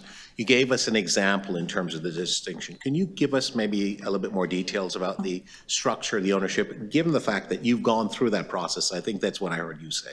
Sure. Thank you. I can't speak to frat or sorority houses because I don't know much about them. But when it comes to student co-ops, so the governance structure is that there is a board of, it's a nonprofit organization. It is, the board of directors is elected by the residents themselves. They are residents themselves. And then also, there will be also direct meetings with members' meetings, maybe 2 or 3 times a year to deal with more broad with this. So, and there's nobody else. There is no other landlord, there is no one else. So all the decisions, including decisions around things like maintenance and safety and affordability, those are all things that the people who live there decide. So you're telling us that there is a organizational hierarchy or structure in terms of decision-making, that it isn't just sort of laissez-faire, it's not just sort of a free-for-all, that there is actually a structure. Yes. Is that what you're saying? Yes, that's true. And we should recognize the benefits of that when we look at, I guess, some of the complaints and so on. There is a process that the city actually has in place in terms of dealing with issues. So for example, if there's an issue about a sign on a property that has whatever and someone feels compelled to report it to the city, that mechanism is there. And forget about the, freedom of speech and so on. If you think that there's a problem, you recognize it, the city would respond. Is that your understanding? Well, yeah, I mean, if I look at the MTH bylaws as it's now, the focus of it is on protecting tenants who have not much control of the housing from unscrupulous landlords. That's really what that's about. Here, there's not, that framework is not there at all. There is no landlord. It's the people who live there. In terms of specifics, the MTH bylaw doesn't speak to things like, well, signage just came up, but doesn't speak to like drunkenness or, behavioral issues. That's a whole, I mean, that could be an ambulance call, it could be a police call, but it's not an MLS, come out and send an inspector thing. And you would agree that if actions or activities of that sort had an impact on safety of individuals or just public safety in general, there would be a mechanism to deal with that. And would I be safe to ask you whether or not you think that such a mechanism Internally within exists a co-op? within the policies now? Yes. Yes, yeah, so that there may be grounds to evict people that could go anything from rent collection to disturbing their housemates. Okay, great. Thank you. Those are my questions, Mr. Chair. Thank you. Thank you. Are there any other questions for Joy? Joy, as always, thank you very much for coming and advising us. The next deputant I have is Anna Marie Brissenden. Anna Marie? I understand you. Oh, there you are. Hello. Welcome. I'm here. Thank you. Go ahead. Thank you very much. My name is Anne Marie Brissenden. I am the president of the Kappa Kappa Gamma House Corporation, the not-for-profit corporation that owns and operates Kappa Kappa Gamma's chapter house on Madison Avenue. In addition to this volunteer position, I also serve the fraternity as a content specialist, where I'm one of 16 people who support 9 chapters in Ontario, Quebec, and New York State. I really appreciate this opportunity to speak with you all today. I'm here to ask that you continue to support the exemption for fraternity and sorority houses in the multi-tenant bylaw, which in general we support. As others have shared and will share, our owner-occupied houses have been providing safe and affordable housing in the Annex neighborhood to our members for more than 100 years. Kappa Kappa Gamma, which celebrated its sesquicentennial in 2020, has had a chapter at the University of Toronto since the early 1900s. Despite our membership being made up of those who identify as women, we are a fraternity because of the term sorority was not in fact in usage when we were founded in 1870. The Toronto chapter, which has between 40 to 50 active members from diverse backgrounds, is the only one in Canada to have its own chapter house. It is overseen by the House Corporation's volunteer board, which includes alumni, advisors, and representatives of the chapter's leadership team who are elected. All are owners of the house by virtue of their membership in the fraternity, as is set out in our extensive bylaws and standing rules. Only active members of the chapter can live in the house. 10 of our members live in, including senior members of the chapter's leadership team and a facility director whose job is to work with the volunteer board of the House Corporation on running the house. Some of their duties include setting a chore schedule, administering the process for determining who will live in the house, and keeping track of supplies. Chapter members vote on the rules of the House, and chapter leaders participate in the process of setting and voting on the budget for the House's operations. The House's rules are set by the chapter and then reviewed and approved by 2 separate alumni boards. It is also approved by our international headquarters. There is also a process for holding members accountable if these rules are not followed, a process that involves alumna oversight and in severe cases can lead to being asked to move out of the House or indeed loss of membership. So in addition to being owner occupied, these are some of the things that distinguish us from a rooming or multi-tenant house. I also wanted to address the idea that there are no so-called responsible adults involved in the running of our houses. Leaving aside the notion that legally, most if not all of our residents are over 18 and thus adults under the law, our houses are generally well supervised. In CAPA's case, each officer has an alumni advisor and alumna specialist that they must report to. The advisors are part of an advisory board of 5 to 7 people who interact regularly with the chapter and are often at the House. In addition, as I said above, the House Corporation is led by a House board made up of alumni, members of the chapter leadership, and certain advisors, all of whom are at the House regularly. And that's just at the local level. The chapter's officers and advisors also work with a district team made up of 16 specialists that they must meet with and regularly report into. This includes a facilities specialist who communicates regularly with the chapter's facilities director. And our international headquarters has a chapter services team that includes general support staff and specific facility staff that the chapter must report into. The facilities team works with everyone from small chapters like ours to very large chapters that house hundreds of women and are very experienced in managing and holding chapters accountable. Finally, all the international women's fraternities and sororities are part of an umbrella organization with its own leadership structure. So I think you can agree there's a lot of oversight going around here. Hopefully, this gives you a sense of our various levels of government and addresses the notion that there aren't responsible adults involved in the running of our homes. In fact, one of the many skills our chapter members learn is how to work with and manage multiple stakeholders. One of the things that frustrates me about this request to remove our exemption from the bylaw is that we keep having to defend ourselves to people who refuse to work with us in good faith or even take time to learn about how we operate. This is now the 4th or 5th time that we've had to litigate this at City Council, only to face the same recycled arguments, often made by people who refuse to meet with us or respond to our outreach with rancor or don't even live or operate in our neighborhood. We've provided multiple opportunities to visit our houses during open houses, and these have been declined. Had they been accepted, they would have seen our smoke detectors, evidence of our annual independent third-party fire certification inspections, and our emergency plan, among other things. So in conclusion, we want to continue to be good members and contributing members of the community, just as we have been for more than a century. In fact, part of CAPA's mission is exactly that, to support our members as they learn how best to make a positive contribution where they live. Thank you. Thank you. Are there any questions? No? Anna Marie, thank you so much for that advice. The next deputy I have listed is Kevin Tuttle. Good morning. Hi, Kevin. Good morning. Thank you. Oh, sorry. I'm sorry. Yeah, Kevin, I made a mistake.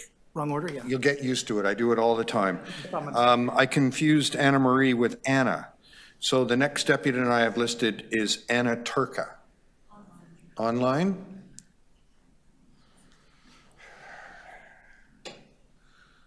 I made it almost 3 hours without making a mistake.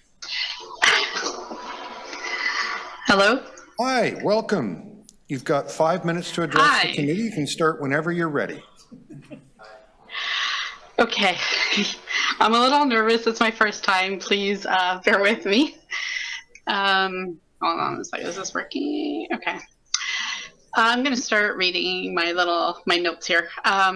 So, of course, this is in regards to the bylaw, and more specifically, it's also the second part of the proposal that explores whether multi-tenant house licensing bylaw should apply to cooperative student residences.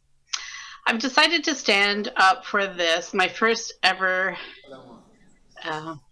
debut on this.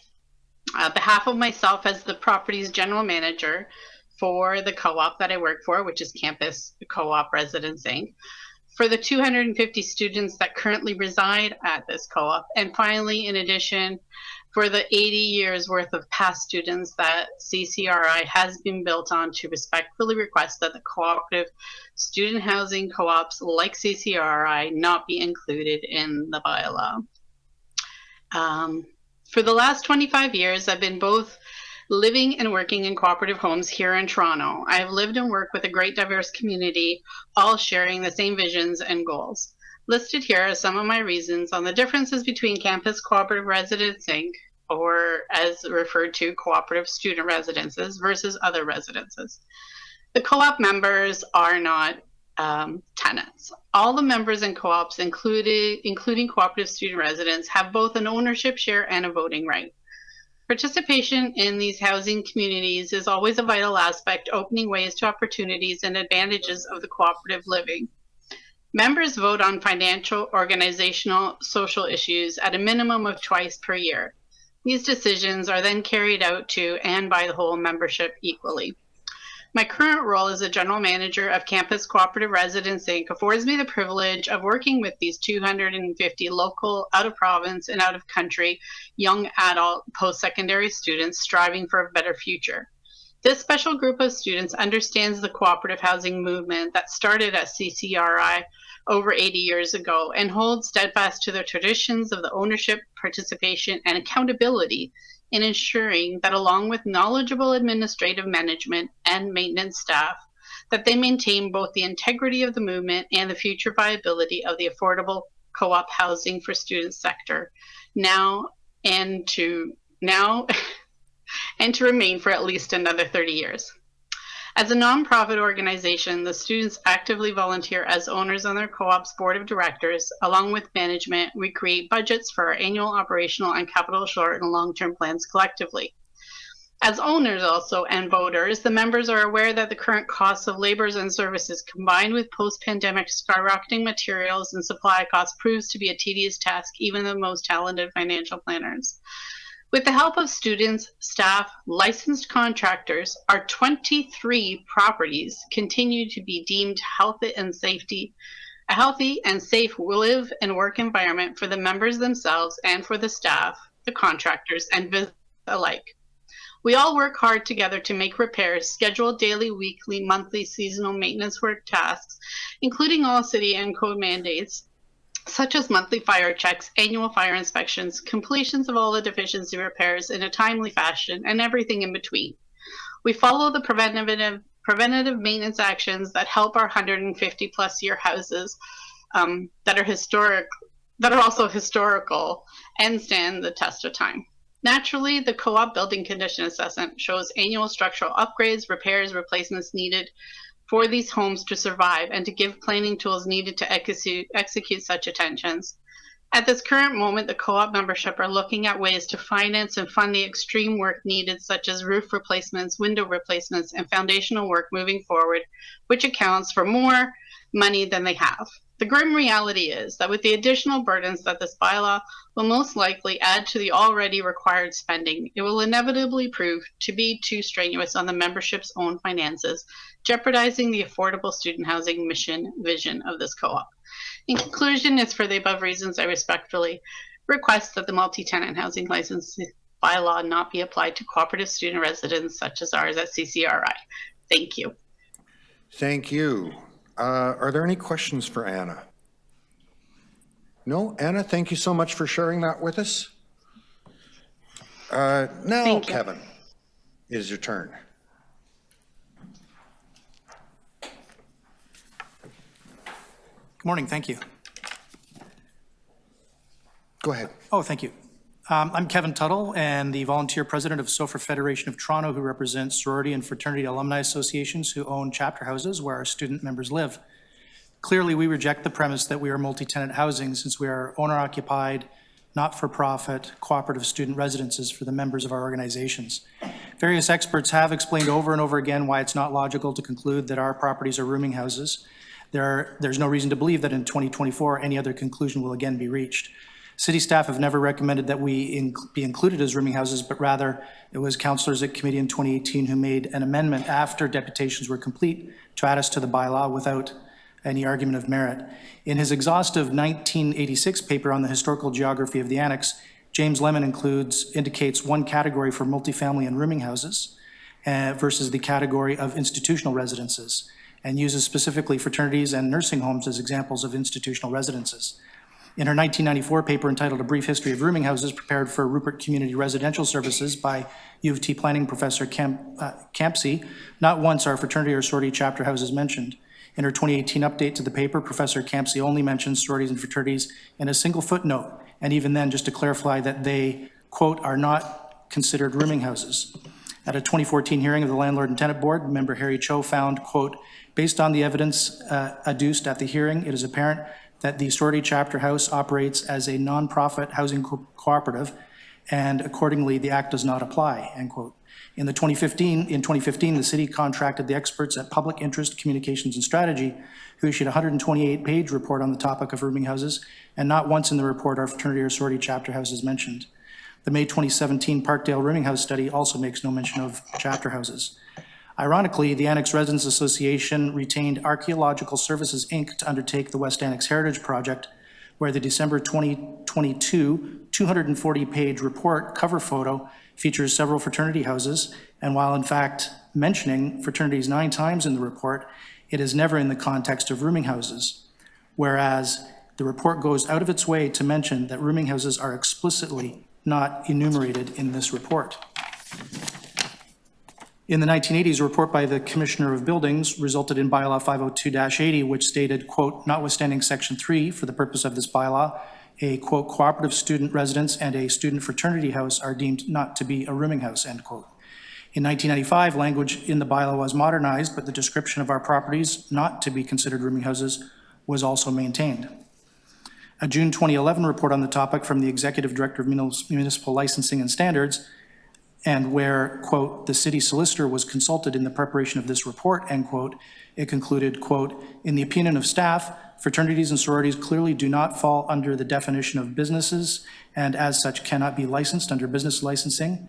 And furthermore, quote, fraternities and sororities are not defined in the zoning bylaw, quote, however, the term is specifically mentioned as a permitted residential use that is classified separately from that of rooming houses, end quote.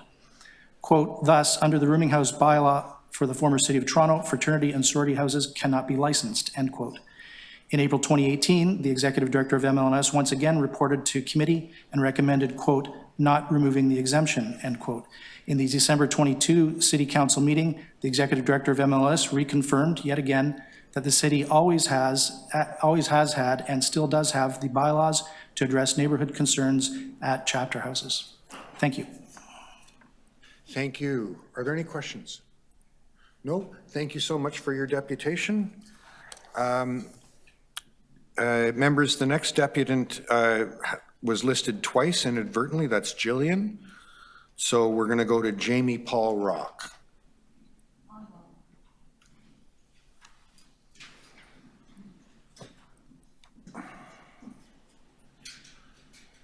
Hello. Morning. Good morning. You've got 5 minutes. Go ahead. Thank you. I'm a recent resident of the Annex. I moved here just about a year ago from a neighborhood in the east end of Toronto. My apartment backs directly onto 22 Madison Avenue, the home of Theta Delta Chi fraternity. When I first moved in, I was amazed at the unrelenting partying that went on at that house nearly every Thursday, Friday, Saturday, and sometimes Sunday night. I was also amazed at the volume at which they partied and how late they could keep the party going. Never done by 2, rarely by 3, but usually by 4 a.m. it would start to quiet down. At least the music, not the yelling, the screaming, the car racing, but at least the music would die down. I went over one party night soon after arriving and spoke to 2 of the brothers from the fraternity, and I asked them if they were aware of any rules or bylaws that prohibited that noise level after a certain hour, and expressed my unhappiness with how late, how loud, and how often they partied. They said, hey bro, you moved down to frat row, as if it were my fault and I was intruding on their territory. I'm not sure why this behavior has been tolerated and presumably sanctioned by some members of the council for so long. The idea that these young people have no guidance or oversight or regulation is ludicrous. Based on what I witnessed, besides the noise complaints, I also worry for their safety, the safety of their guests, and the danger of accidents or fire, which could end young lives and potentially have a major impact on the entire neighborhood. I worked in the film production industry in Toronto for over 4 decades. If we wanted to make noise after 11 p.m. for a night shoot, it required an additional permit, which was strictly enforced. Otherwise, it was taillights by 11.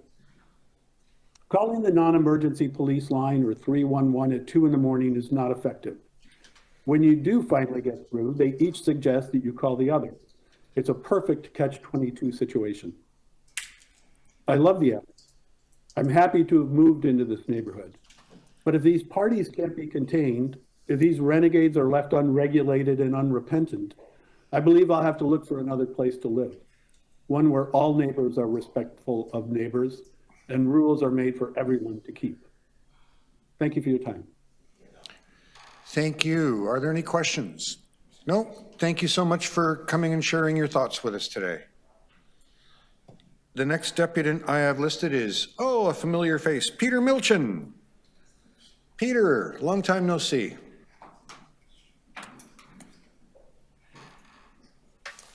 I don't get to call you counselor or minister. Oh, no, it's just please do Peter. not call me either one of those.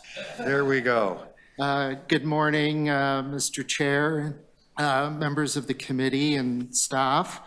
So I'm here on behalf of Adam Carson, who is going to speak today. He's indisposed and can't. Adam is the president of Theta Zeta House Corporation at 131 Lowther. Obviously and I'm here also, I'm SOFRA's consultant lobbyist, so the Sorority Fraternity Association of Toronto.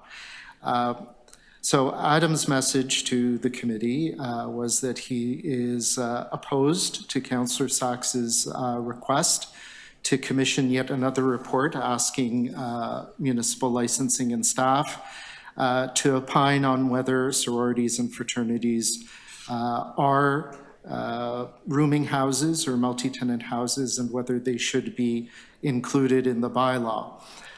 They are cooperative student residences owned or leased by a nonprofit no-share corporation, and they provide housing accommodation on a cooperative basis to their members. The housing is in the form of a single housekeeping unit. The operation of the houses, although each one is a little bit different, the active members, the student members who reside there, are responsible for self-governing the operations of the house, and they do that in conjunction with the alumni or the elders of their particular house to ensure that there's proper management of the facilities, of the finances, and of all rules and regulations. As Mr. Tuttle explained to you, there is a long history of city staff reporting on the issue of sororities and fraternities, and the answer has always been the same. They are not rooming houses, or under the current parlance, multi-tenant houses. They are cooperative, nonprofit student housing. Some more background on these houses. They've been in continuous service to the community, in some cases for close to 140 years. They provide affordable homes, rental homes in downtown Toronto for close to 300 undergraduate members.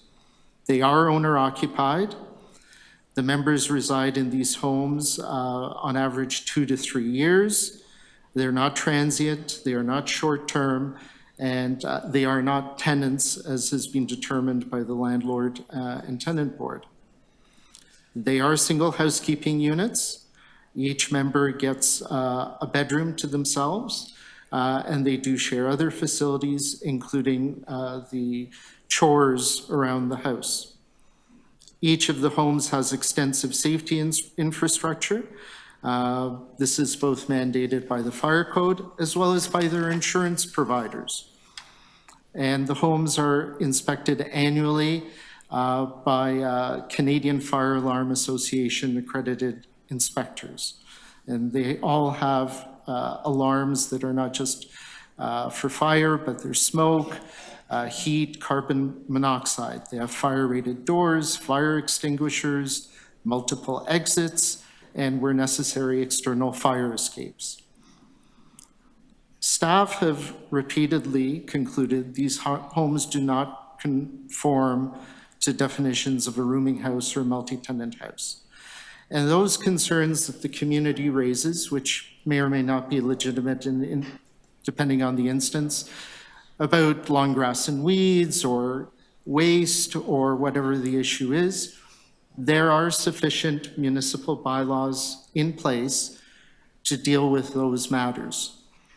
And if you do some research, you will find that the majority of the complaints that are made against these houses do not result in any notices of violation or other issues. And when there are notices of violation, they are immediately addressed.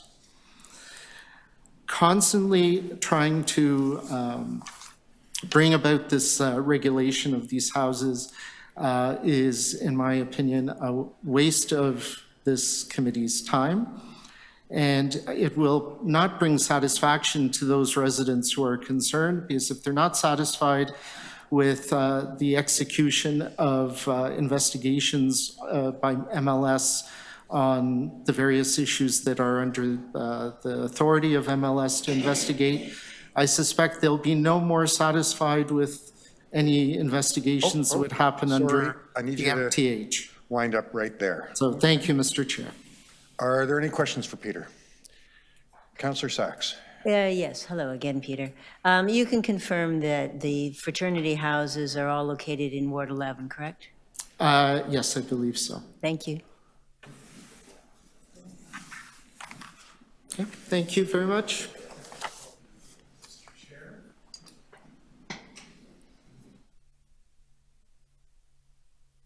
Sorry, multitasking. Okay.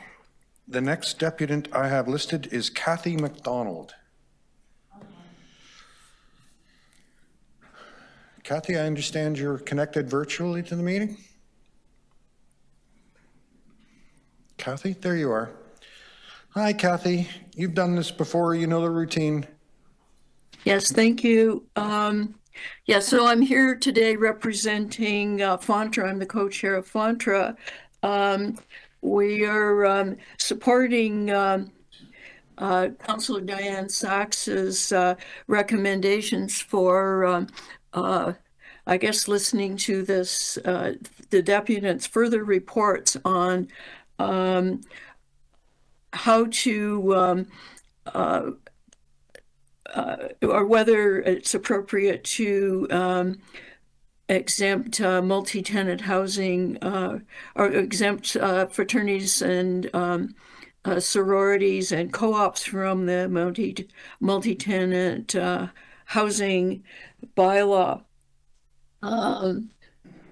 So this bylaw certainly helps to ensure that people who live in these buildings have safe and adequate housing, and that the facility is known to comply with applicable laws, and that the owner and person in charge is clearly identified and accountable for its legal compliance.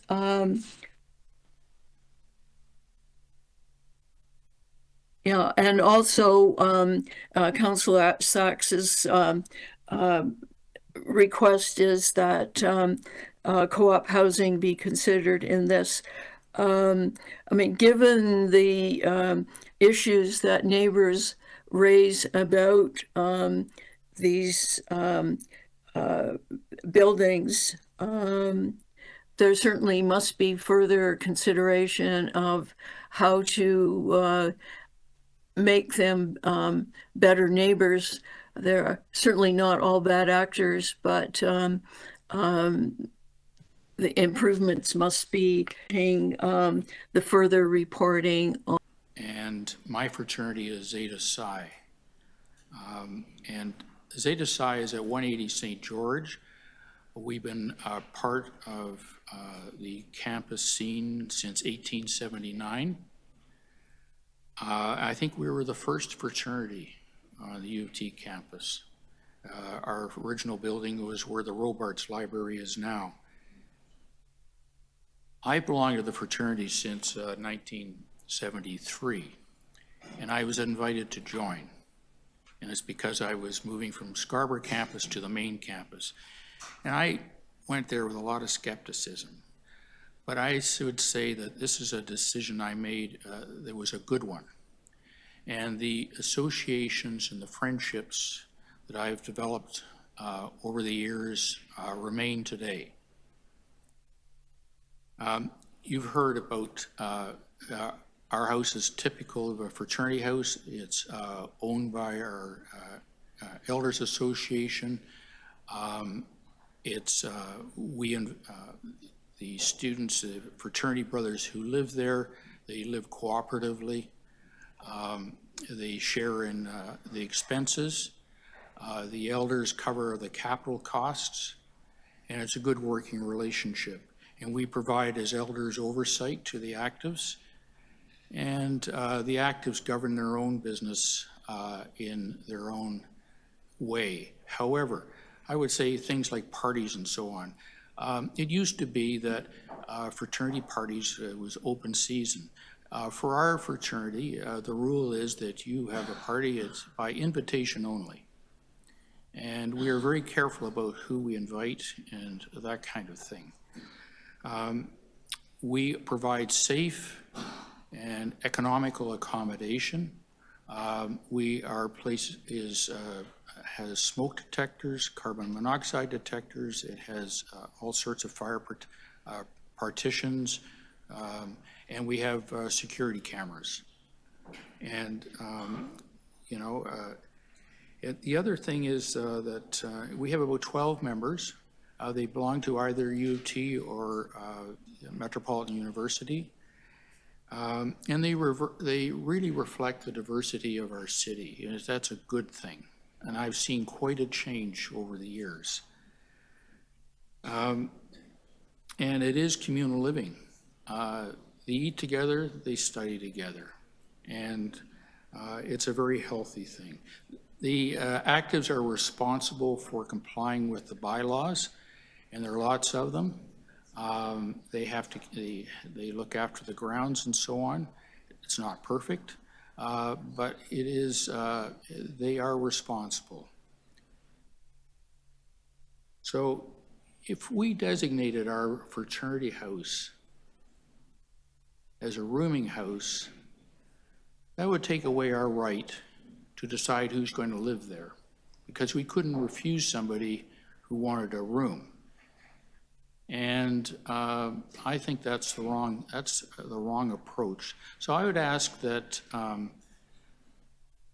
you turn down Councillor Sack's proposal, and we focus on things that are really important, such as where is the city going, and the budget, and social issues that are facing us. Today, coming down on the subway, 3 subway trains ahead of me, somebody was there with a knife. I had one homeless person that took a shine to me at Dundas Station, and luckily I was able to get off at Queen. It's unsettling. So I really think, we provide affordable housing, and we have the oversight. Kevin and I met with the ARA 3 weeks ago, and we heard about their concerns, and some of them are very legitimate. We offered to meet with them and form a committee, and they said no. And I'm a kind of a conciliatory guy. That's part of my business, is to find solutions. And it was disappointing. I used to be the president of a ratepayer group, and we would have committees, we would dialogue with people to find solutions. And I was a president for 4 years. We had some major concerns. So I wish they would reconsider, and we could have this dialogue and be meeting on a regular basis and deal with issues. Thank you for your time. Happy to answer questions. Oh, look at that. I was drifting. I was thinking about my lunch. I apologize. Are there any questions for Paul? Seeing none, Paul, thank you so much. Always a pleasure. Okay, so that concludes our deputants. Members, just so you know, a number of members have told me that they have 12:30 obligations, so we are, when we get to 12:30, going to break for lunch so that they have an opportunity to be here. I guess that takes us to questions of staff. Councillor Sachs, as an outside councillor, you can begin. Yes, thank you. Oh, sorry. Yes. So to MLS, is there anything new about neighbors finding the frats in my ward to be difficult and unpleasant neighbors? Thank you for the question. There has been conflict between the neighbors and these homes for the years that I've been here. Over the last 5 years, we've received 110 complaints related to prohibited plants and property standards, and 107 noise complaints. That is not a huge number for close to 20 homes, but it is an ongoing neighbor versus neighbor situation. Right. And is it fair to say you don't receive any comparable complaints about the, for example, the campus co-ops? Yeah, I'd have to look into that. I don't have that in front of me to know of the complaints about those particular homes, but I could do that. All right. But you wouldn't be surprised if I tell you I've never received a complaint about the other co-ops. I can't comment because as I'm not aware. All right.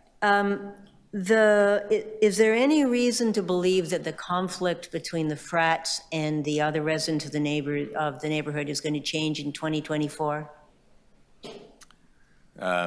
Difficult to predict the future. What I will say is that that we have a property standards bylaw and that we have a noise bylaw. We have the tools to address those, and we need to focus on this particular area on those two matters. Right, but you've had those bylaws for years and the problems continue, correct? Correct. Okay.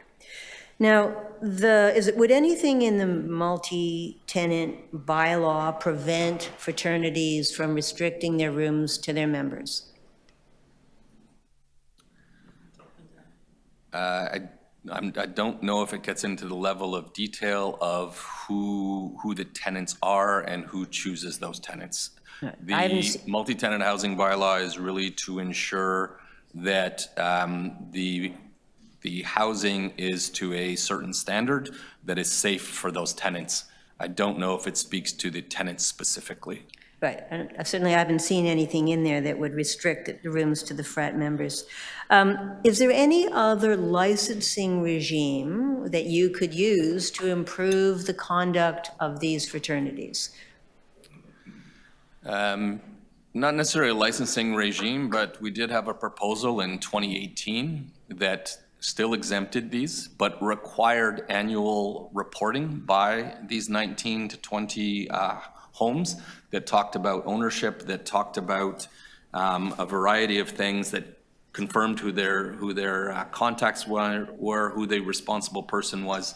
So we did try to introduce a not a regulation, but a requirement for these homes to have constant annual communication with the city, with MLS, so that we understood where we could go if issues arose. That was rejected, and the exemption was removed. Right, and when it came to council in 2022, the recommendation was that the frats should be included in the multi-tenant housing, right? That was what came to us in December of 2022.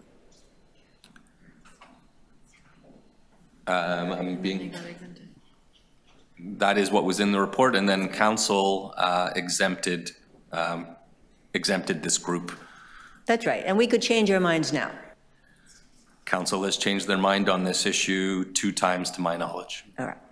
Now, you would prefer, I understand, that rather than, my recommendation was that there should be a decision of council. You prefer that it be a decision of this committee, Planning and Housing Committee, correct? Just to clarify, we feel that if there is a report request, that Yes. that report request can be made of this committee, Yes. and that we would report back. It's not necessary for it to go on to council. Your governing body has the, or this governing body has the ability to direct me to report back. Yes, for sure.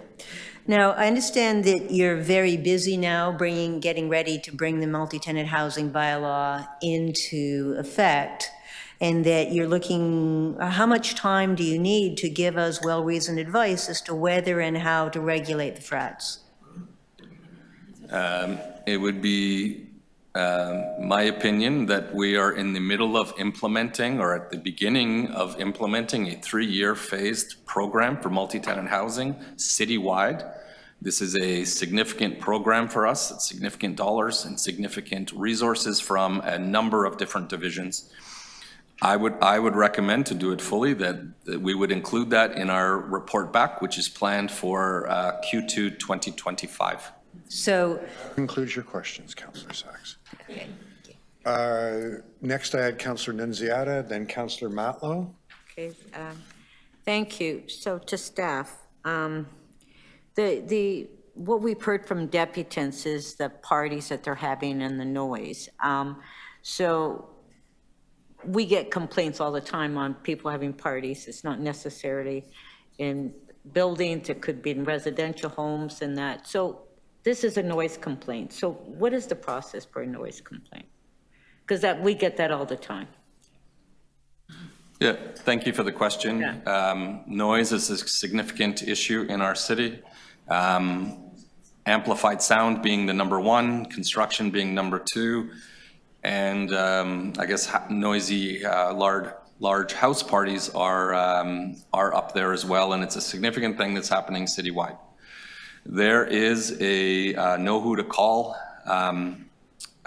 promotion about, because there is confusion amongst residents, and I understand the confusion, that it's to call 311 or it's to call 911 when these things are happening.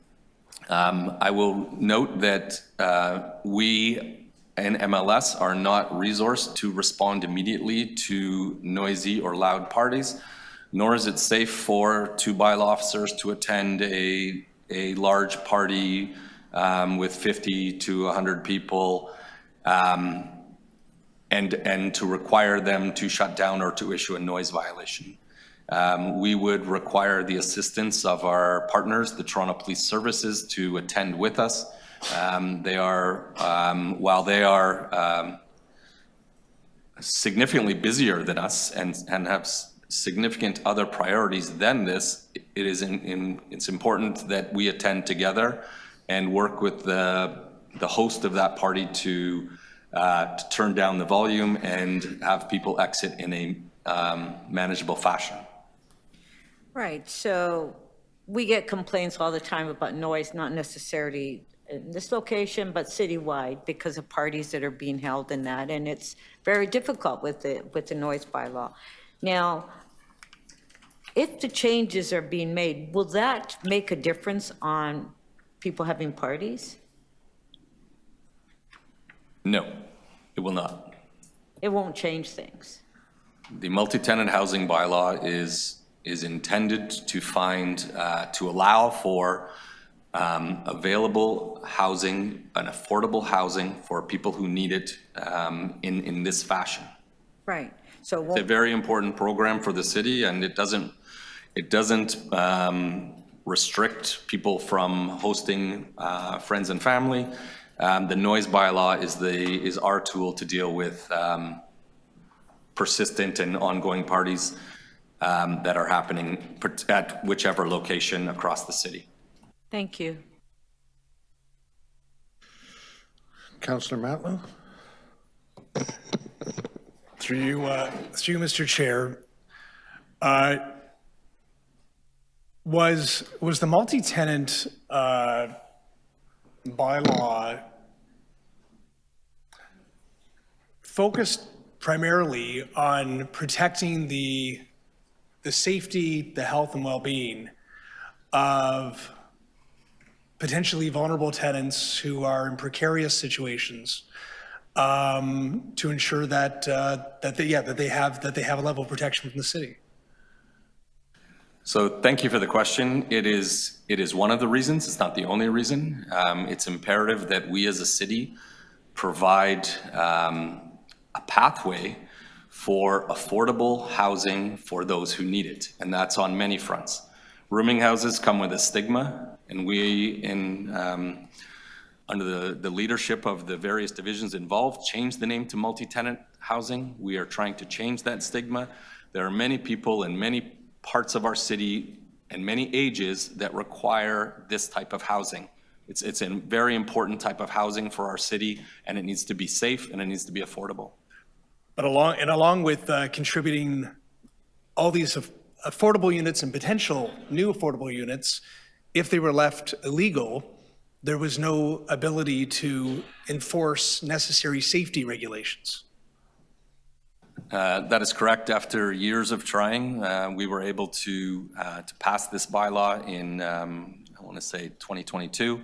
It's an important bylaw that allows for this type of housing, not just in the former city of Toronto and parts of York and Etobicoke, but citywide. Now, with the budget that you've got and the resources that you have, and you've been very clear with council that the demands are this big and the resources are about that big. Would you end up, if we use this tool to address the concerns that Councillor Sachs has brought forward on behalf of our residents, would you then be taking resources away from supporting residents in precarious situations to then attend to calls about some college students who are having a party?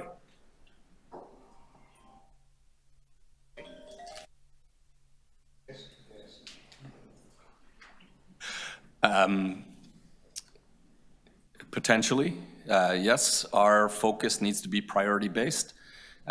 If the call for service is related to safe housing or vulnerable people, that is our highest priority.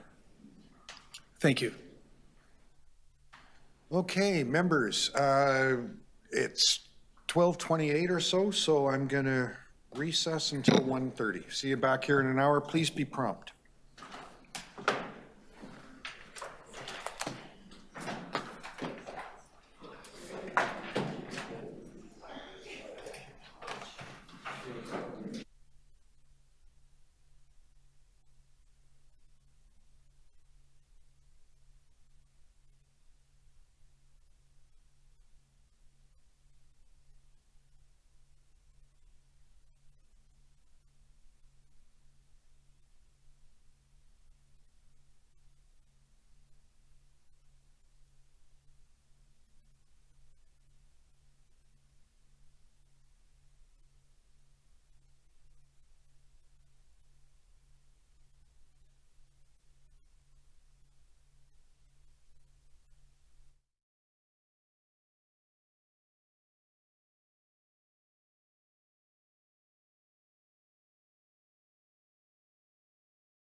Good afternoon. I'm going to call meeting 9 of the Planning Housing Committee back to order. When we finished, we had just finished deputations, and we had done questions from Councillor Sachs and Councillor Matlow. Does anyone else have questions on the? And Councillor Nunziata had asked questions. Does anyone else have questions on the item? No? Okay. So we'll go to speaking. We'll begin with Councillor Sachs. And then after that. All right. Well, thank you, everyone. This is an issue that is unique to my ward. I acknowledge that there's noise and noisy parties in other parts of the city, but nothing like this. Nowhere else are there 20 houses in close proximity that are consistently bad neighbors year after year after year after year. We have chronic problems with businesses, and MLS has a system for dealing with businesses. There are occasional houses that have noisy parties, but there is no other concentration like this. And the result has been, after years and years of ineffective enforcement, concentrated adverse impact. You heard one of the deputants today say he's thinking of having to move in this very difficult environment where it's almost impossible to find a new reasonably priced tenancy because it is impossible to sleep because of the entitled, obstreperous behavior of these bad neighbors. And it's just the frats. It's not the other student co-ops. Again, I have many other student co-ops in my ward. We never have problems with them. It's just the frats. Why? I guess I don't know. Why do they feel so entitled? Is it their connections to wealthy people? I don't know. But they are a specific, concentrated, persistent problem that the city has entirely failed to address year after year after year. Now, there are two features of the multi-tenant housing bylaw that might help, which is why I'm pursuing this. One of them is the requirement to provide the name and contact information, a phone number, someone you can call at 2 in the morning when these folks are behaving badly. A responsible adult who will take action. I asked the frats a year ago if they would provide that kind of phone number. Not a single one of them have. I asked again this year. Not a single one of them have. The residents have asked. Not a single one of them have. They do not want to have an adult woken up at 2 in the morning just because the neighbors are being woken up. And that is something that the multi-tenant housing bylaw could help with, that we have no other way of getting. The second feature that the multi-tenant housing bylaw would help with is an obligation to let city inspectors in. The frats don't.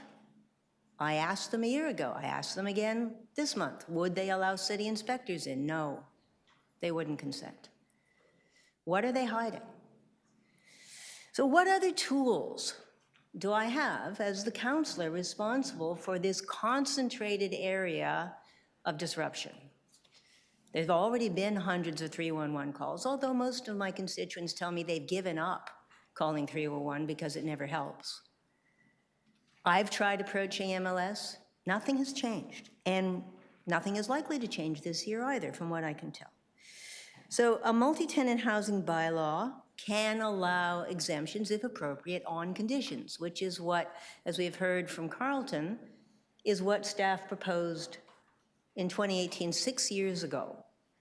And it could exempt them from the other provisions of the bylaw if they provide, finally, name and contact information for someone who can be called at 2 in the morning and allow inspectors in.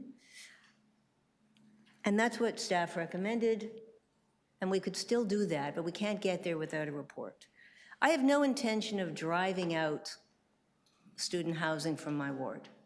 The presence of the University of Toronto, dominant feature of my ward, very important. Students need a place to live. But that doesn't mean sacrificing everybody else. We don't have another usable tool. We don't have another licensing bylaw. We don't seem to have authority to have another licensing bylaw. The noise enforcement regime, as we already know, isn't funded for 24/7 response. isn't funded generally, there's nobody there after 2 in the morning, and has consistently failed to deal with this. So given that there is nothing else, and a chronic concentrated problem, and a possibility that this would be helpful, I'm asking for a report. I don't think that's too much to ask, and I'd appreciate your support. Thank you. Thank you, Councillor. Next, I have Councillor Matlow. So I have a lot of empathy for Councillor Sachs's position and the fact that her job is to advocate for her community who are raising longstanding concerns and expecting her to provide an answer. All of our communities expect the same of each of us. So I want to begin by saying that I think all of us have a responsibility to be supportive of Councillor Sachs and her community with respect to addressing problems and focusing on solutions. I would submit to us, though, that what Councillor Sachs is offering to us, or a request of us, is not actually the solution that will address the problem. Ultimately, while, yes, college students party, and it is very common to frat houses and sororities throughout Toronto, throughout the world. And yes, there will be disturbances from time to time that need to be addressed. The multi-tenant bylaw wasn't developed, created, or is being implemented to focus on most of the problems that Councillor Sachs has presented to us. So I want to separate the two things. There are some valid concerns that need to be addressed, and there is a proposed solution that is the wrong tool to fix it.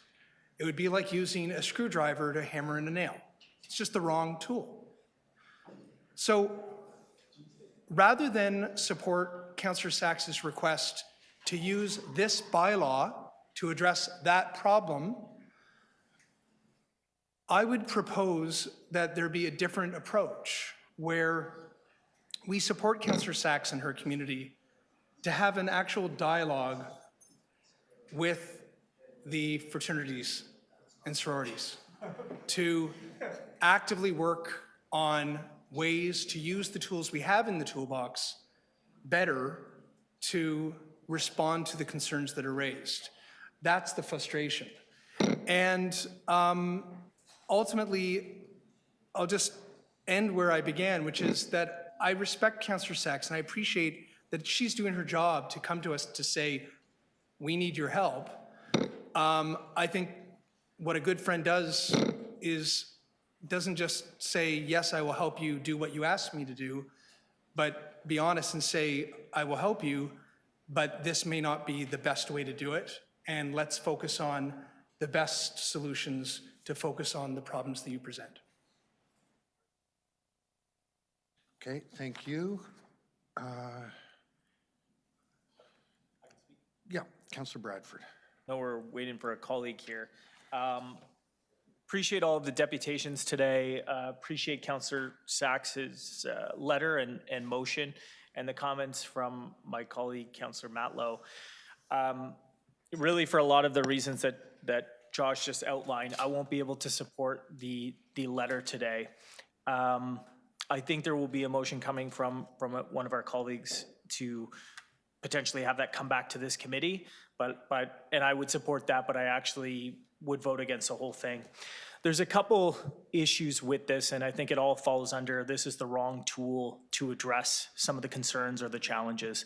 I've had a lot of conversations with MLS offline, and we heard in the responses, particularly to the responses to Councillor Sachs's questions today, challenges do exist. They acknowledge that. But if we get back to the core and the fundamentals of what the multi-tenant bylaw and process was all around, it was about protecting tenants, making sure that they had the supports and the mechanisms in place so that they could have a dignified existence in a different type of accommodation, that was safe and that was existing across the entire city.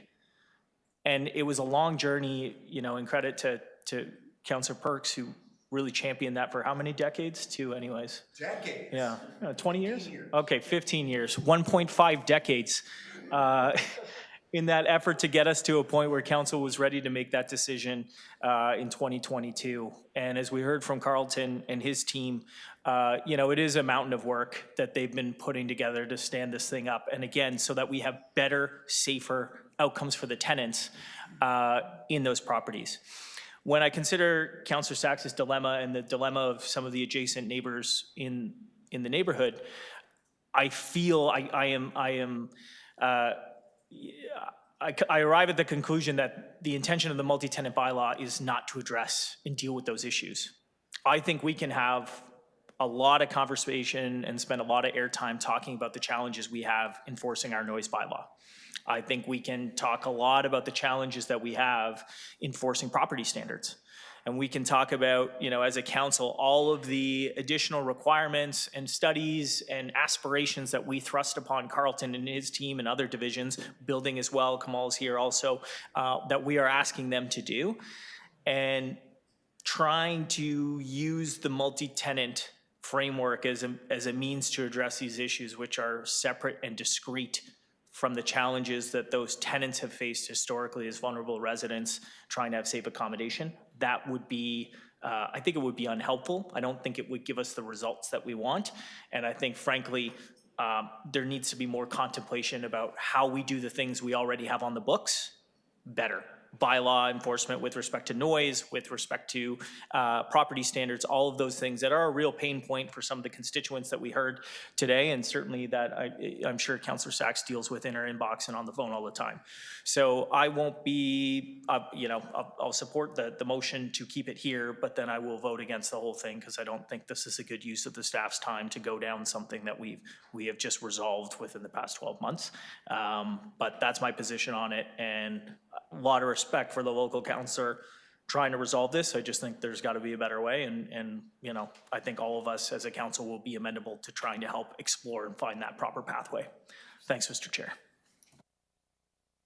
Okay, I'd hope Councillor Candeval will be back, but he's not, so I'm going to move an amendment to Councillor Sachs's proposal. And just as Councillor Bradford described, replacing City Council with the Planning and Housing Committee. There's no reason for City Council to decide what staff reports this committee needs. Yeah, and I have many of the same concerns that have been mentioned before. Yeah, I think it's just poor governance to use a rule designed to achieve this outcome when that's the outcome you want over there. So, yeah. So, does anyone else wish to speak to it? No? Okay. So, first we'll take the amendment. All those in favor? Opposed? Carried. Then on the item, as amended? Recorded. Would you like a recorded vote? Okay. All those in favor, raise your hands. Councillor Thompson. All those opposed? Councillor Nunziata, Councillor Myers, Councillor Perks, Councillor Bradford. Oh, sorry. Oh, this is on the item as amended. Right. So you want to start again? Sure. Yeah. All those in favor of the item as amended? As amended. In favor? Councillor Thompson. Opposed? Councillor Nunziata, Councillor Myers, Councillor Perks, Councillor Bradford, Councillor Matlow. That does not pass. Okay. You got me all worried that I'd done something wrong. I was confused. It's just sort of part of the state of being when you're in this room, isn't it? Okay, when one is in this room. Oh, I'm sorry, Councillor Candeval, that item's, we're now on to item PH 9.2, Development Review Timeline Metrics. Councillor Bradford, I understand you're interested in this. Did you have questions of staff, or do you just want to move your motion? Just move the motion. Okay, if we can get Councillor Bradford's motion up. Oh, sorry, I should have checked. Does anyone else have questions on item 2? Seeing none, Councillor Bradford, we can have Councillor Bradford's motion up. Councillor Bradford? Yeah, I'll speak to it very briefly. We've all found a way to move this forward. I think it's really important and want to say thank you to JAG and City Planning and Michelle in particular for the work that they're doing on expediting our approval framework. You know, as many would expect when you saw these numbers, we're still 2.5 years to get through site planning approval. We're at the infancy of that work and the changes that we're making, which is why it is so critical that that comes back to this committee on a quarterly basis so we can continue to push ourselves further, farther, faster. I also understand that there is a ton of work, as the staff recs talk about, in a more comprehensive, consolidated development and housing dashboard. We do have a bunch of dashboards in the air right now. We want to bring that to ground as a one window operation. Questions and comments I've had with Jag and his team is that work is still being stood up and a number of months away. So we'll just keep this process in place on a quarterly until we have our more comprehensive consolidated dashboard, at which point it'll roll in there. So that's it for me. Okay. Anyone else wish to speak? I'll just say 2 words quickly. Just want to acknowledge the good work Councillor Bradford did working with all of us to get to this compromise that sorts out keeping some reporting until we get to the consolidated reporting. Way to go, team. All right. So on Councillor Bradford's motion, all those in favor, opposed, carried. Item 3, Concept Keys Priority Development Review Stream Dashboard, January 2024 update. Councillor Myers, did you have questions of staff? Anyone first? Yes, I did. Okay, go ahead. Thank you. Through you, Chair, I was just wondering if we could have some color on what's happening with priority sites number 18 and 19. That's 50 Wilson Heights Boulevard, Block 1 and Block 2. I see that it requires attention. Through the chair, it's simply noted that that's a complex and challenging site to move forward.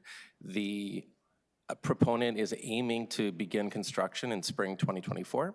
There are a number of items to resolve between now and then, and so it's just a note that we need to keep close attention and close management on this project to advance it. So is it the city's intention to make sure that construction starts in spring 2024 as well? Through the chair, it's our intention to do everything we can supporting the applicant and the proponent to advance that, and yes, to attempt that. So are we on track to start construction then, spring 2024? Through the chair, I think we have a path to do that. We are doing everything we can to achieve that path. As I mentioned, there's a number of activities that need to be completed through the proponent to provide to the city to achieve the conditions that are required to begin their construction, for the city to provide that release for construction services. If you wished separately, I could provide you more detailed on those individual items, but we are expecting information from the applicant soon for the city to evaluate, and we're hopeful that we'll be able to address all of the outstanding items to achieve that timeline. Thank you. And I see that the zoning approval was received March 2020.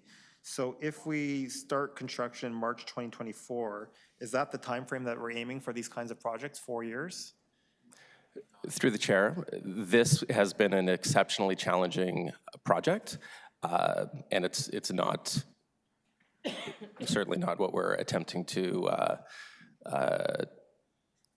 target going forward. Why has it been so challenging?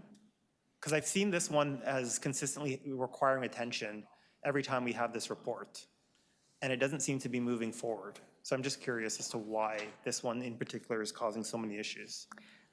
Through the chair, it's Abby Bond from the Housing Secretariat. Maybe I can provide some additional information.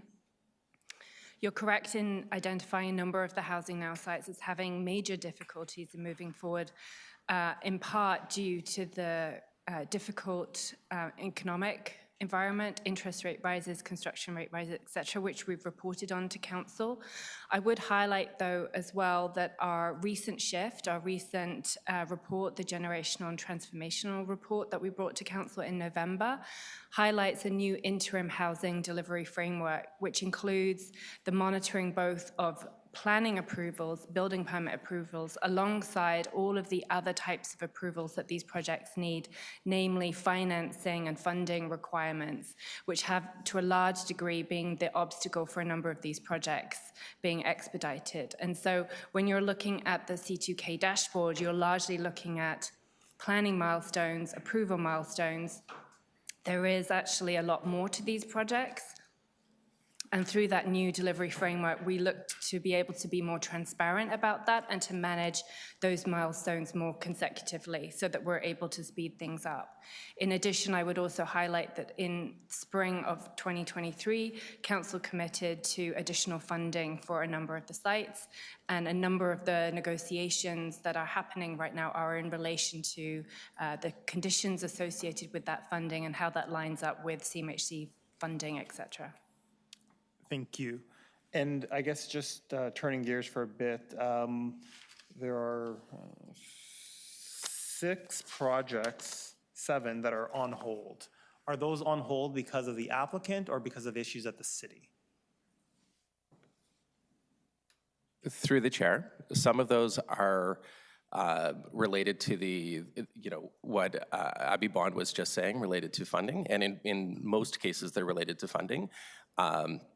Whether it's through one of the Housing Now programs or through whatever other funding that the proponents are seeking to advance these projects, but they're on hold because the planning applications are on hold as the proponents sort out other items related to the projects, and then we'll restart the advancing the planning application process. So they're on hold by the proponent, by the applicant, often related to those economic items that Abby Bond was speaking to.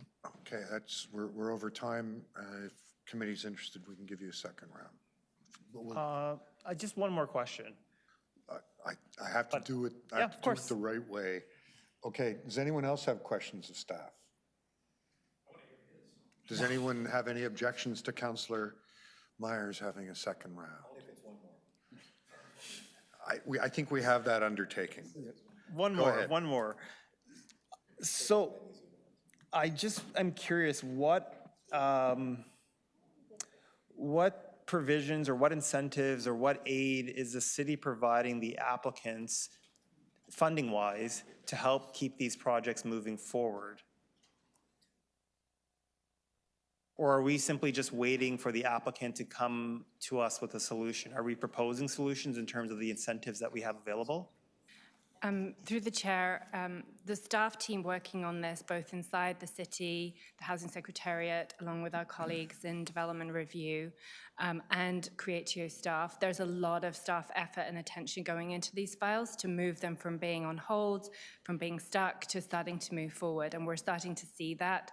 Certainly the changes that the federal government made around HST, GST have made a massive impact to the viability of many of the projects that were currently on hold. So we're doing that work, but it is there's a lot of detail involved. For example, you asked the question, is it the applicant that has this on hold or is it the city? In many cases, the applicant's decision to not move forward with additional planning approvals or removing planning conditions is to do with funding uncertainty. And so these two are very interrelated. And as I said, with that new interim delivery framework, we as the city want to be much more proactive. It doesn't mean that we can always remove those barriers ourselves. It's not just up to us to add always additional money and remove the barriers. However, closer monitoring, and I think what yourselves and other members of council have asked for is a greater degree of transparency about where those projects are, how they're stuck, and what it is that we're actually doing to unstick them. So we can commit to doing that as we move to this new dashboard we move to this new delivery framework, we'll be able to be much more transparent with you. Thank you. Thank you. Oh, Councillor Nunziata. I just have to ask a question on the response. So is there any way, I mean, like you mentioned, it could be different things, the applicant, it could be the city, different the reason for the delays.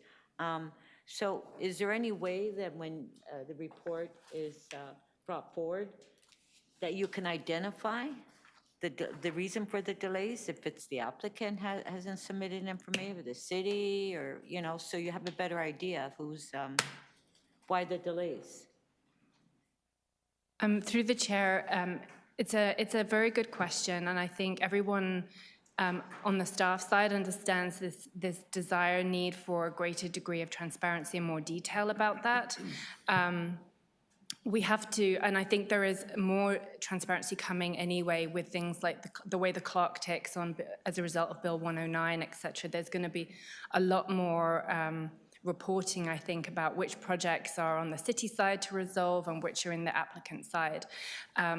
We're also attuned, I think, to the fact that many of these projects are being driven also by nonprofits or co-ops who are trying to navigate a very difficult funding arrangement. And so we want to explain to council, explain to the public and be accountable for that, but also in a respectful way so that we're all interested in seeing the outcome that we want. We're all interested in seeing these projects come to fruition.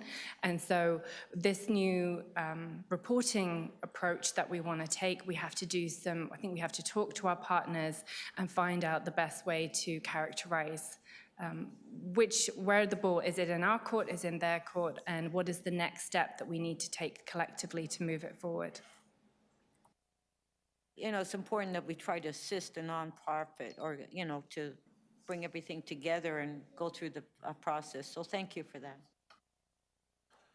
Thank you. Any other questions? No? To speak, Councillor Myers?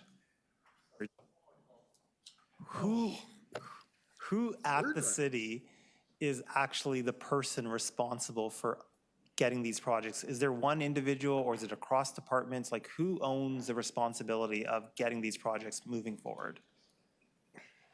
Put your hand up. Councillor Myers, ultimately, it would be with myself, but certainly with an amazing team. And as Ms. Bond has indicated, as well as Dennis and Jeremy, there's a number of folks that are shepherding these projects through. We're coordinating more effectively as we move forward, and part of that, of course, is developing this dashboard so that we will have greater visibility and ensure that we are processing faster.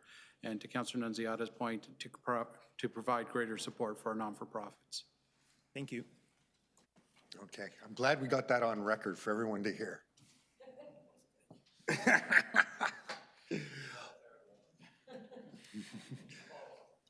Yeah. Okay. Yeah, we're all very excited. Okay, does anyone want to speak to the item?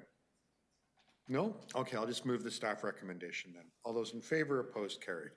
No, I'm glad we're all eyes on this. It's very important work. Okay, that takes us to our next item, which I believe is PH 9.5, Housing Action Plan, incorporating low-rise residential lands into zoning bylaw 569-2013 preliminary report. Questions of staff? Councillor Thompson. Thank you very much, Mr. Chair. Through you to staff. Can you just explain the process as it relates to council making a decision to have a citywide bylaw? Yeah, through you, Mr. Chair. As you know, the zoning bylaw was adopted in 2013. At that time, there were some, and the exercise was primarily to translate the zoning permissions from the former bylaws into the new zoning framework that we introduced in this bylaw. So we're not, for the large part, making any substantive changes to zoning permissions, but we were expressing those permissions differently. There were most parts of the city that was a fairly straightforward exercise. Right. There were some instances where it was not a straightforward exercise. And it would either be problematic or very difficult to do that. So those are in fact summarized in the report. For example, sites that were part of active development applications, we didn't want to upend those development applications. Sites that had existing official plan conflicts between zoning permissions and the official plan conflicts, because the official plan was more recent than some of the older zoning, for example. Those were not straightforward to bring into the bylaw.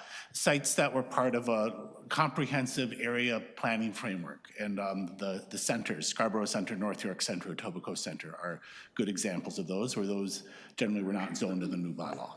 Fair enough. So how, you've indicated about the exemptions and the straightforward sites and so on. How is it possible then that we will miss an area? I'm sorry, Councillor, I didn't quite hear. How is it possible, through you, Mr. Chair, that we would miss an area, for example, that wouldn't be covered, then we wouldn't know why it was missed and we don't have an answer? Generally, I would say we didn't miss areas. There are some times, I think, where errors were made, and when you think of hundreds of thousands of properties across the city, we got the large majority right, but here and there we'll find that we made a mistake, and we will then typically correct those through housekeeping bylaws or technical amendments. So in the case of Dorset Park, where we've excluded an area that when the applicant came forward looking to put a garden suite in, they found that it wasn't allowed, yet we have a citywide bylaw and policy that says you're allowed. So I'm confused because when we reach out to staff to try to garner a sense of understanding, they were unclear as to why it was missed altogether. Yeah, I think I am aware of that example, and I think at the time, staff were of the opinion that there was a conflict between the official plan permissions and the zoning that we would translate into the new bylaw. We don't necessarily have that same opinion today with 10 years' experience under our belt. And I mean, that's the short answer, and I think we can find a practical solution to bring those properties into the So I have a motion to asking staff to report back to provide us with some answers. Is that sufficient for you? I think that will give us the direction we need to undertake work that we're very interested in doing. Great. Thank you. Thank you, Mr. Chair. Any other questions on this item? No? To speak, Councillor Thompson? Yes, thank you very much, Mr. Chair, and thanks staff for providing the answers. I have a motion that I'd like to ask staff to put forward. The motion is intended on asking staff to report back, obviously the interim chief planner and executive director of planning to report on the Dorset Park Community Bylaw 9508 and exclusion to garden suites and its non-inclusion to bylaw 569 2013 to report back on other areas throughout the cities that may have been missed and not captured by the bylaw. This is a strange and an unusual situation, as we've heard.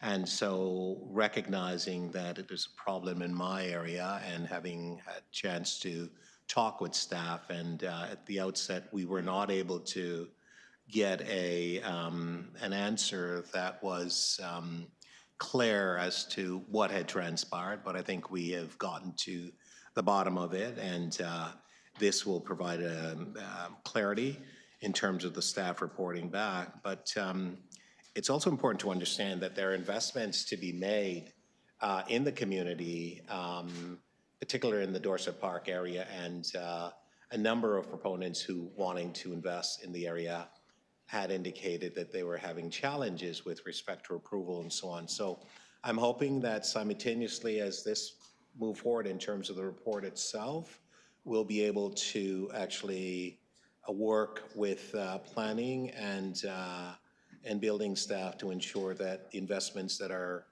being prepared to be made in the community can be done so, and that would not elongate the approval process for those who are interested in participating in the citywide bylaw. That would create, you know, the much needed housing that are needed in the community. So I hope that this will help as part of that process, Mr. Chair. Thank you. Thank you. Questions of the mover? Seeing none. Anyone else wish to speak?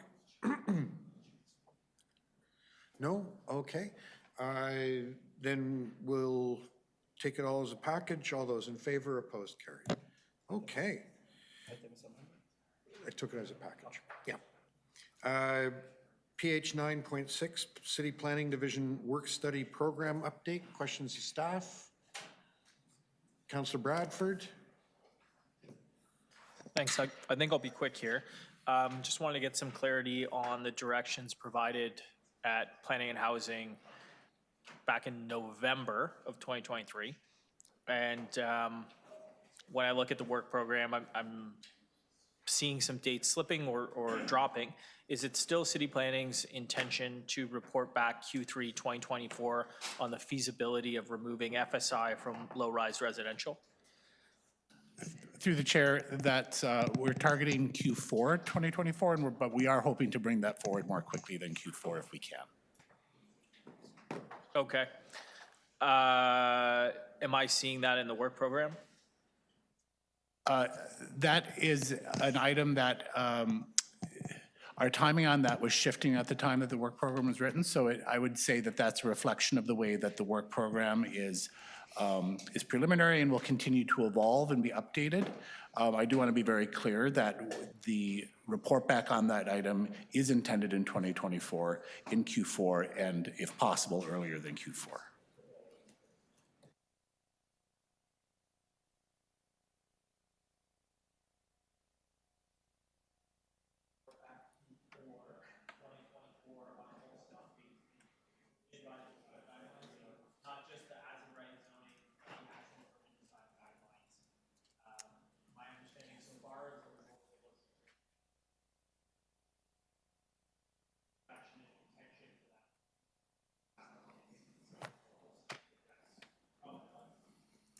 Sorry, did anyone hear any of that?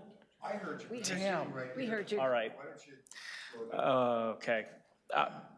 Urban design guidelines coming back Q4 2024. I want to make sure that's not just as of right zoning, but it's the actual urban design guidelines. We're addressing some of the challenges with that, not just the rear transition that we've been looking at thus far, although that's important in the big lift, I get it. But is that still the intention, Q4 2024, a more wholesome report on urban design guidelines? Yes, through the chair, Councillor Bradford, that is the intent. Urban design will be providing a consolidated mid-rise guideline report back, hopefully within Q4 of 2024. Okay. Is that, why are these things not on the work program? So through you, Chair, the reason that this particular item isn't on the work plan is that the report was in flux as we were dealing with this item at Planning and Housing in November of 2023, and therefore it's not on the work program right now. However, we have committed to it, and as the work plan evolves, it will be inserted into the work program. Okay, when's the work program coming back? The evolution of the work program? Through the chair, the work program comes back once a year, generally in January of each new year. So it's an annual report. I think the key takeaway from it, it's a preliminary forecast. I mean, we constantly are evolving and changing the work program, in part due to motions that come forward from committee and council, in part pressures from the provincial government on legislation. And quite frankly, sometimes we miss something in putting it on when it happens in November and December at council, because this has been a piece of work that we evolve to bring up to date over the course of, I'm going to say, the summer months, September, October. So there's a few things that you won't find here, and we're happy to clarify that they are going forward. Okay. It's a report for information. I'm not doing anything on it, but I just want to be very clear. I'm seized with the urban design. I'm seized with the urban design piece, and yeah, it's got to come back. This is not something for us to slip on, and the FSI piece as well. So I am on this. We're going to be on it, and I'm looking forward to that report towards the end of the year. Thank you. And Councillor Bradford, so are we. So. Okay. Whole lot of season going on. Anyone else have questions on this? No? Councillor Myers. Thank you, Chair. Through you, I'm just hoping to get an update. I see the Shepherd McCowan Regeneration and Transit-Oriented Community Study is on hold. Is there a reason why it's on hold? The regeneration studies are on hold until we receive approval from the provincial government. So all the conversion requests were subject to an amendment that is subject to ministerial approval. We received the first approval in December.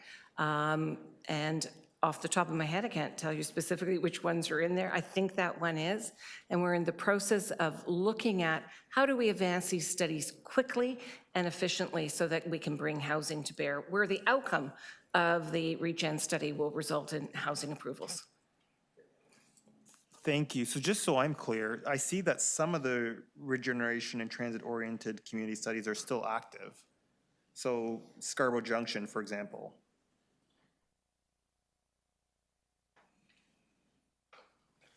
Through the chair, hi, Councillor.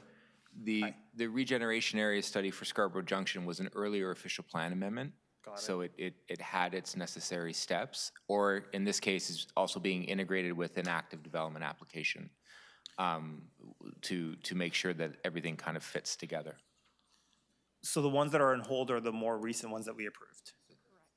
Anything that was subject to the recent municipal comprehensive review, as opposed to the 2012 municipal comprehensive review, are in two different tracks. Downsview, I'll give an example.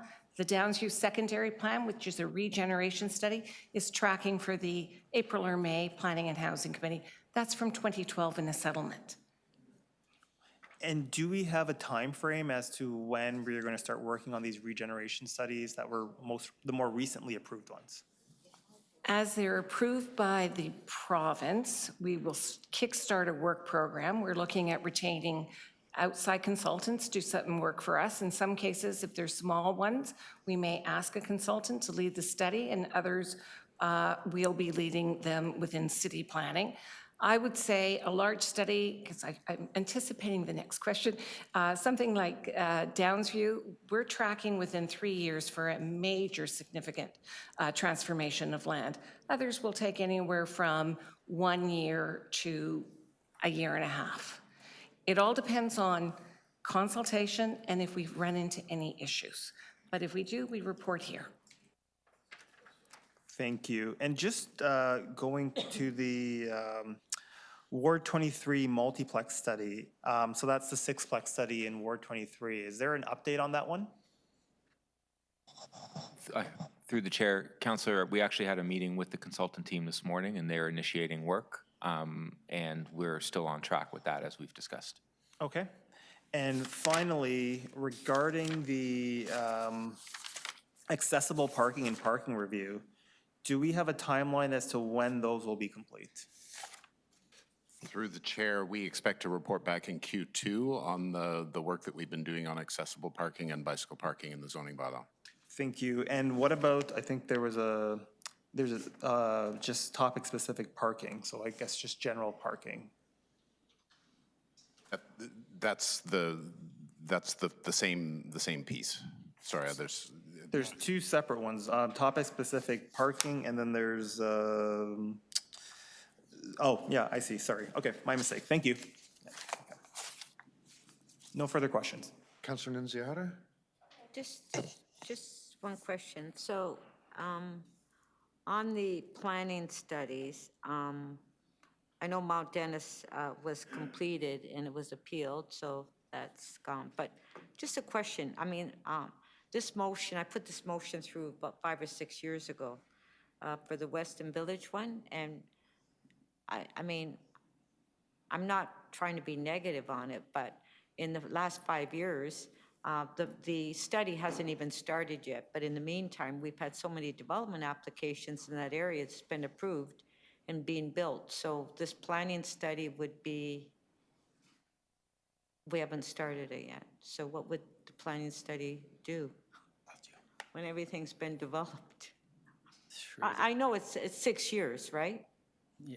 Through the chair, to Councillor Nunziata, yes, it's been a while. The Weston study was to follow the Mount Dennis secondary plan work.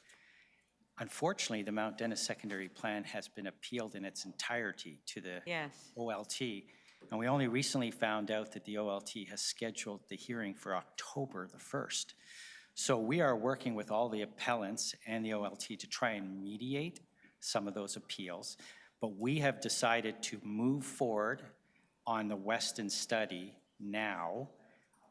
And that's why it shows a target date of early next year, because it could take months for a decision on the Mount Dennis secondary plan. Right. So we want to start moving forward on it. We have assigned staff to it, and we're commencing it this spring. Okay, but in the meantime, in Mount Dennis, even though there's been appeal, there's been a lot of settlement offers, developers that have been approved, so these appeals, yeah. Through the chair, I mean, we actually mediate or deal with those OLT hearings in light of that secondary plan. So even though that secondary plan has not been approved by the OLT, it was approved by council. So it provides us guidance in how we settle those matters. So it's proven very useful, even though the OLT has not adopted it. Thank you. Thank you. Any other questions, staff? This seems to be that everyone did their homework committee. I like that. Good stuff. Okay. If there are no more questions, does anyone wish to speak to the item? No? Okay, so I'll move the staff recommendation to receive. All those in favor, opposed, carried. Okay, to wake us up from our post-lunch torpor, we now have a presentation on the Toronto Employment Survey. We can all get up and do our afternoon stretch if you want.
Hi, why don't you introduce yourselves and make us all smarter?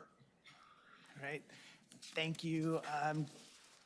Hello to the chair and the members of committee. My name is Philip Parker. I'm a project manager in Planning Research and Analytics in City Planning Division, and I'm joined by my colleagues Jessica Kreklo-Nadeau and Sabrina Poinen. And in this short presentation, we will summarize the results of the Toronto Employment Survey 2023, our 41st annual Toronto Employment Survey. So to begin, we want to give a little bit of a background on what the Toronto Employment Survey is. So as an overview, the City Planning Division collects current, accurate, and comprehensive information on employment through a citywide field survey of business establishments.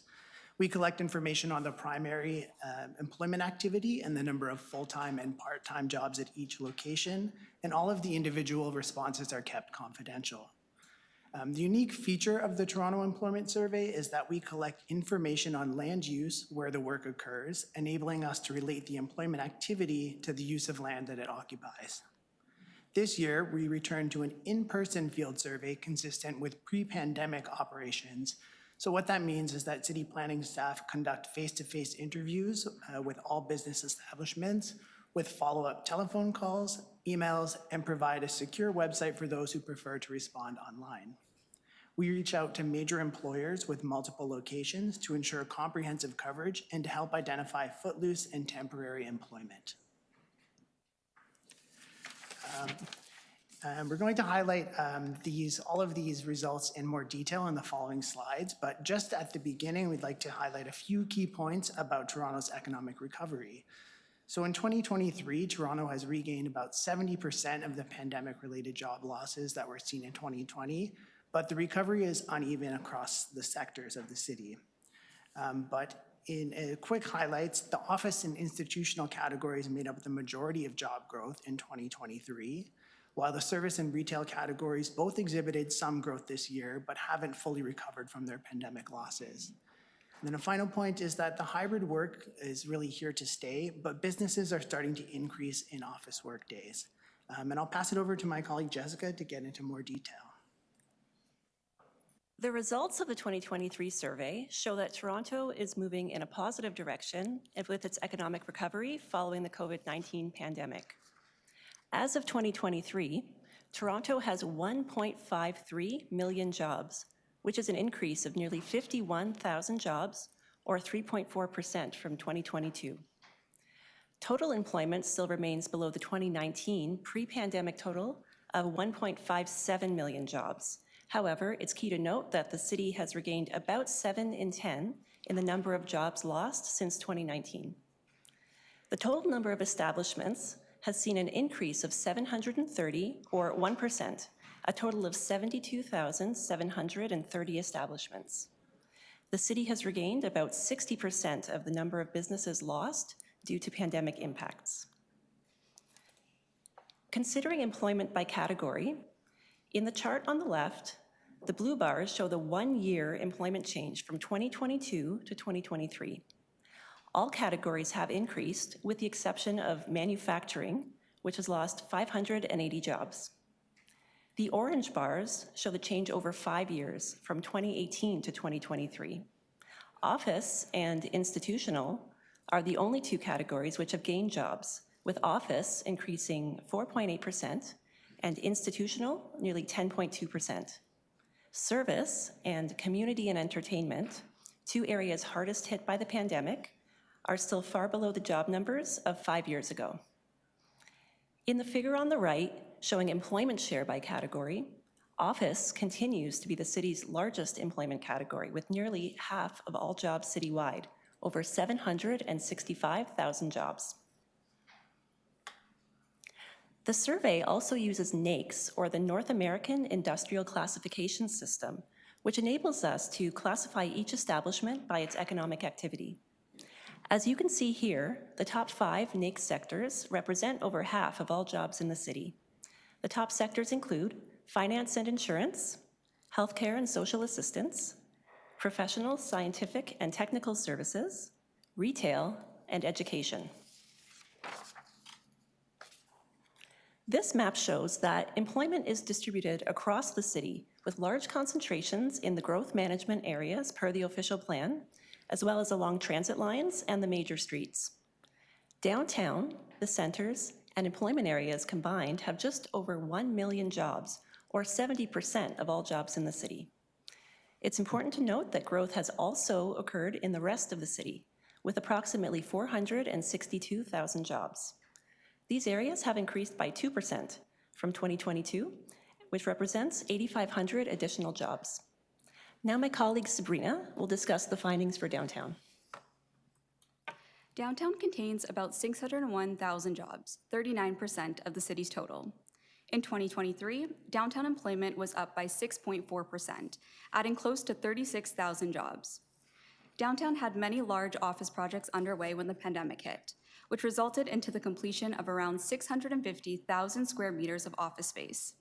Therefore, the net addition of this office space has pushed vacancies up significantly, even though the total amount of occupied office space only decreased by 3.6%. The centers contain 73,800 jobs. The chart on the left shows the breakdown of employment in each center. In 2023, the center's employment held steady, only losing a combined 110 jobs, or 0.1%.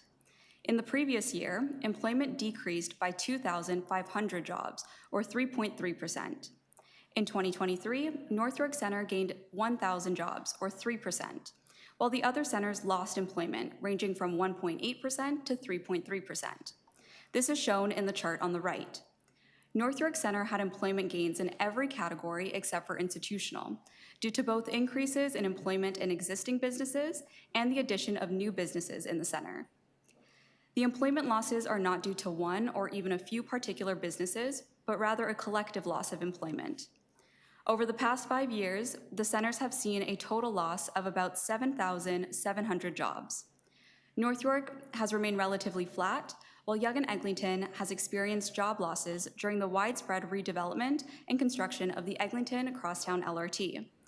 Etobicoke lost 680 jobs, and Scarborough's losses are noteworthy at 23.7%. Secondary plans establish local development policies which guide growth and development in defined areas of the city.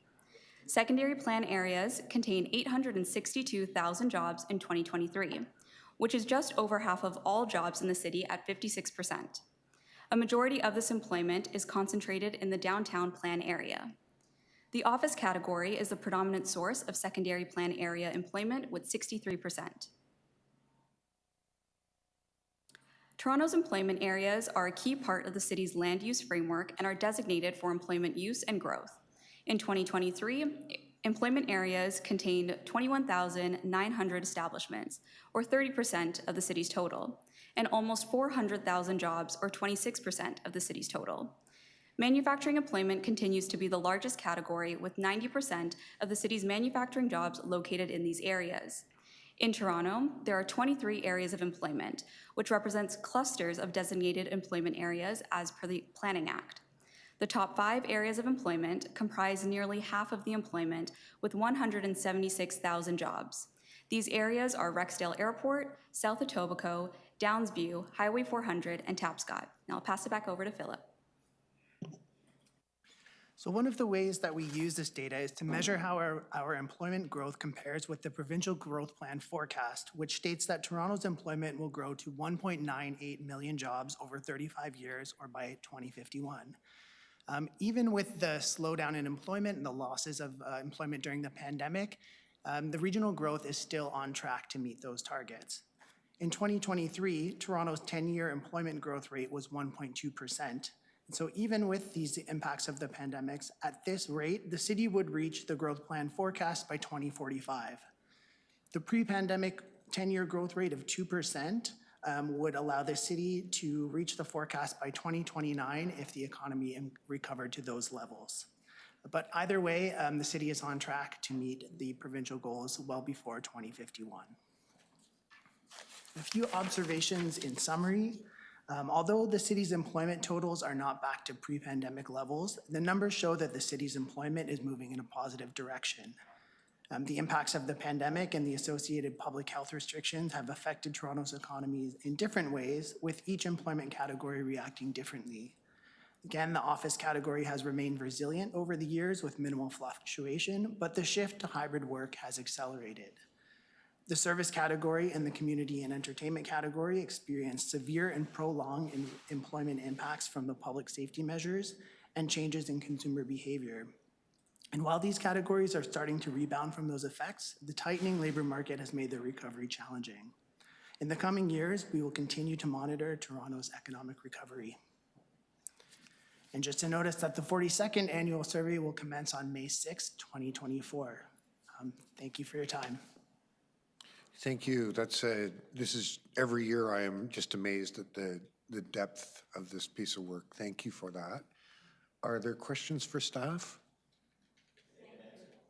Pardon me? You've already answered all of our questions. Good work. Oh, Councillor Candeville, you have questions. Yes.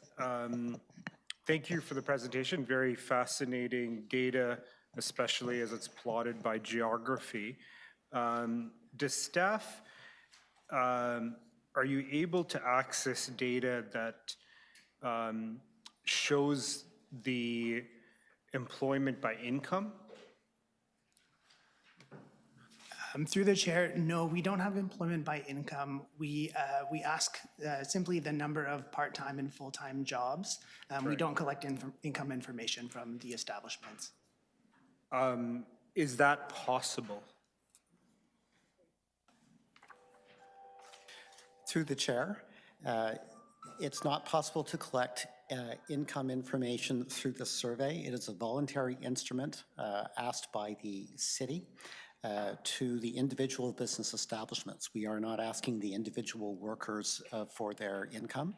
That is a power that Statistics Canada has in carrying out the labor force survey, a different instrument. Gotcha. So given that it's voluntary, can staff commit to asking that question in the next cycle? I think some context. I think it's important to know how employment growth happens in our city, particularly in terms of the social impacts coming from income inequality. So can staff commit to incorporating those questions? Through the chair, that would be beyond the capabilities of the employment survey and our authority to ask individual business establishments for that information. Instead, we would rely on other sources such as Statistics Canada's labor force survey. Why would it, sorry, I'm just mindful of the time, why would it be beyond the capacity of staff to ask that question? Through the chair, the employment survey is a survey of business establishments, not of the employees. Therefore, we don't have access to the employees in order to carry it out. Sorry, not, I wasn't implying to ask the employees for their salary, but ask the employers who were surveying the number of employees in this range and in that range. Why is that out of the, can that be incorporated? Through the chair, we carry out a major employers program where we reach out to some of the largest establishments with multiple locations, and we ask them for the number of employees, the locations, where the employees work, the type of work that they are conducting. It's a challenge in carrying out that program to get responses from those businesses with the specific and limited information related to land use that we currently ask. I would express the concern that to add a request for income information would dramatically impact the response rate of that program. Through the chair, if I can ask, I think your question is an interesting one, Councillor, but I think for the purposes of what the purpose of this survey does, we would not want to, shall I say, have a lower response rate than we have, because this has been an important tool when we've done our MCRs, our office policies.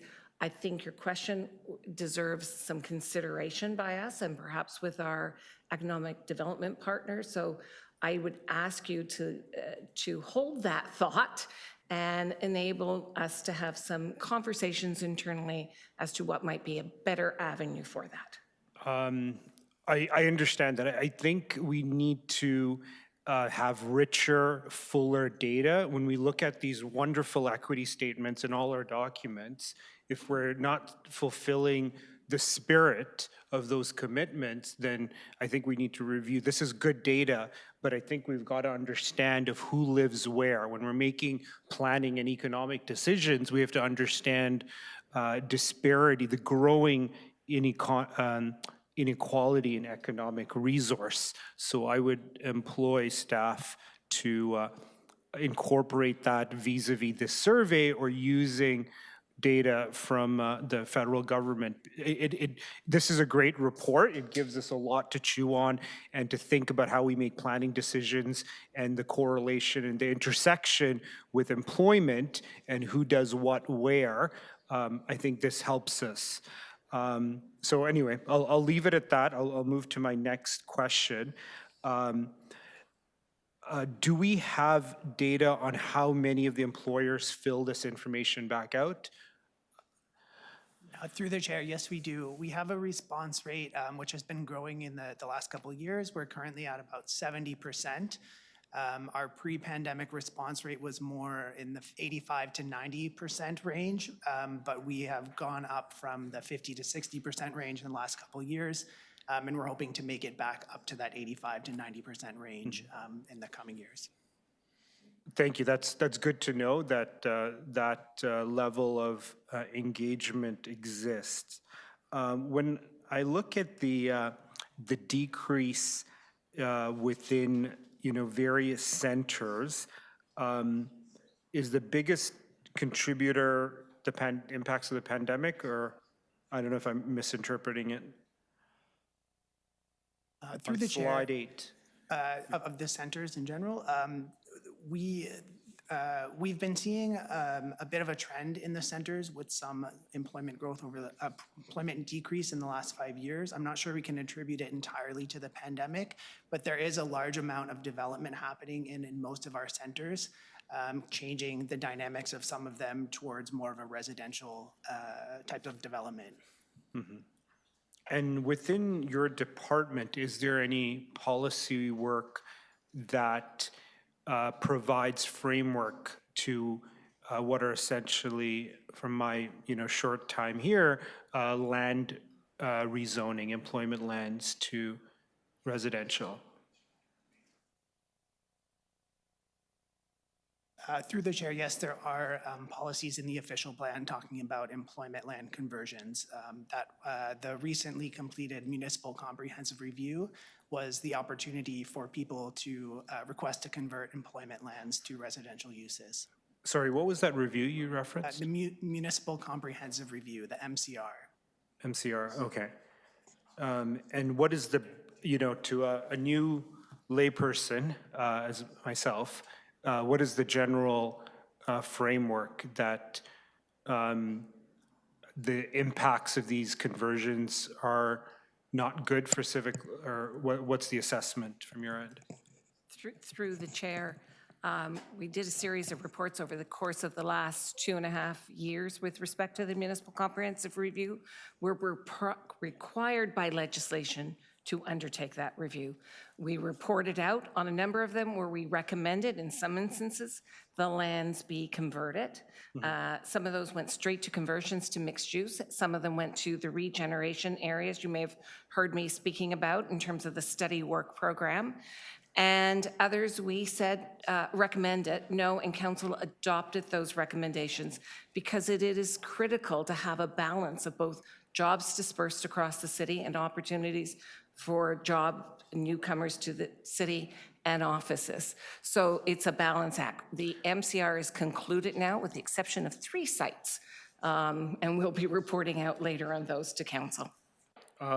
Thank you, and I think this data is important for us to reflect on because we're seeing significant job loss by virtue of these conversions, and we've got to be cognizant of the impacts this has on the long term. That are we just concentrating employment in certain areas of the city and creating what are essentially, concentrations of spaces for workers without jobs for them. So I think this data is important to understand what kind of city we're building. And I think there needs to be reflection, especially in light there's an absence of income data. And we're creating an increasingly segregated city by neighborhood. And that's not something that's in our commitments that we proudly furnish at the start of every report, or is it as why many of us are here and choose to do this work? So I think that There's really got to be a central. question in there. In there, okay, so is there a commitment from staff? I know there's language about consideration to bring forth in next year's report that allows us to look at this from an income strategy or inequality strategy. Through the chair, I would say the study work program is not the place to put this, and nor would this report belong, like what you're asking for does not belong in the bulletin. We can look and have discussions with our colleagues in SDFA and other divisions as to how best to address, and I hear clearly what you're saying, but how best to do it. But this, the Toronto Bulletin is not the... So I'm a little confused as to why... Councillor, really, Councillor Perks, let me finish the question. I'm trying to understand why in the Toronto Employment Survey, we wouldn't want to look at Councillor, you've had that question answered several times. You may not be happy with the answer. Right. But it is time for us to move along, okay? Oh, wait, no, Councillor Perks, I'm just respectfully, I'm trying to understand why it wouldn't work in here, why the employment survey. You've asked them that several times. They've talked about, for example, from memory, I can say, they're concerned, particularly with the larger employers, that if the questionnaire becomes more complex, our response rate goes down. So you have had an answer, so I'm going to rule that question has been asked and answered, okay? The language, I think there was. It's not an argument, Councillor, I've ruled, okay? Okay. You're the boss. Yeah. Councillor Myers. I just had some questions on the reduction in manufacturing employment, and if we understand what are some of the trends that are driving the reduction, or factors that are driving the reduction in employment. Through the chair, in part, the trends you're looking at are national and North American trends in industrial and economic restructuring, both spatially and in terms of the forms of production that occur, so that the uses are redistributing themselves across the census metropolitan area, and the declines are consistent with the economic trends that have been seen elsewhere. Thank you. And I know we are currently about to review the Imagination Manufacturing, Innovation, and Technology Property Tax Incentive Program. Has that program been effective at all in sort of stemming this reduction in employment? Or do you have thoughts on that? Through you, Chair, that report will be at Executive Committee tomorrow, and it's currently on the agenda. I think what you found with that report, it's been quite successful in responding to a pressure at the time, which was around attracting Class A office space, particularly in the core. Very successful in that. I think what you see when you see that report on tomorrow's agenda is that there's an opportunity to make that program a little more targeted and tie it to some of these equity and social equity, inclusive economic development questions that have been raised here as well. So that will be considered at tomorrow's Executive Committee and find its way to Council later this month. And will that include manufacturing? It currently includes manufacturing, and again, that will be a debate at tomorrow's Executive Committee. And that was maybe I'm getting this confused, but there was one of the incentive programs for manufacturing that maybe hasn't been very successful, and we were discussing removing it as part of the budget, as part of the sort of the reviews of incentives that we have. Is that this one? Yeah, okay. Okay, thank you. Are there any other questions? Nope. Does anyone want to speak to the item? No, I'll just say a couple words. I think, first of all, as I said, this is an incredible amount of work. I think if councillors understood, you're sending people door to door to small businesses, you're negotiating with big employers to get their data. It's incredible work, and I want to thank you for it. But I don't want to lose Councillor Kendevar's point, which is, there are larger questions that we need to think about as a council, about income inequality, about socioeconomic distribution within the city. Council used to be much more seized of some of those questions, and I think we've lost track. Some of that was work done here at Planning and Housing. An awful lot of it, though, was work done through community development, particularly the work looking at neighborhood improvement areas and the need for the city to make investments there. You know, I just want to make a commitment that I'm going to undertake working with Councillor Candeville to make sure council gets more robust information and planning on making Toronto a more equal city, particularly more equal geographically. Okay, and with that, I believe we're just receiving this. All those in favor, opposed, that carries. That completes our agenda, members. Thank you all so much. For those of you, I'll see some of you tomorrow, and the rest of you, have a great week.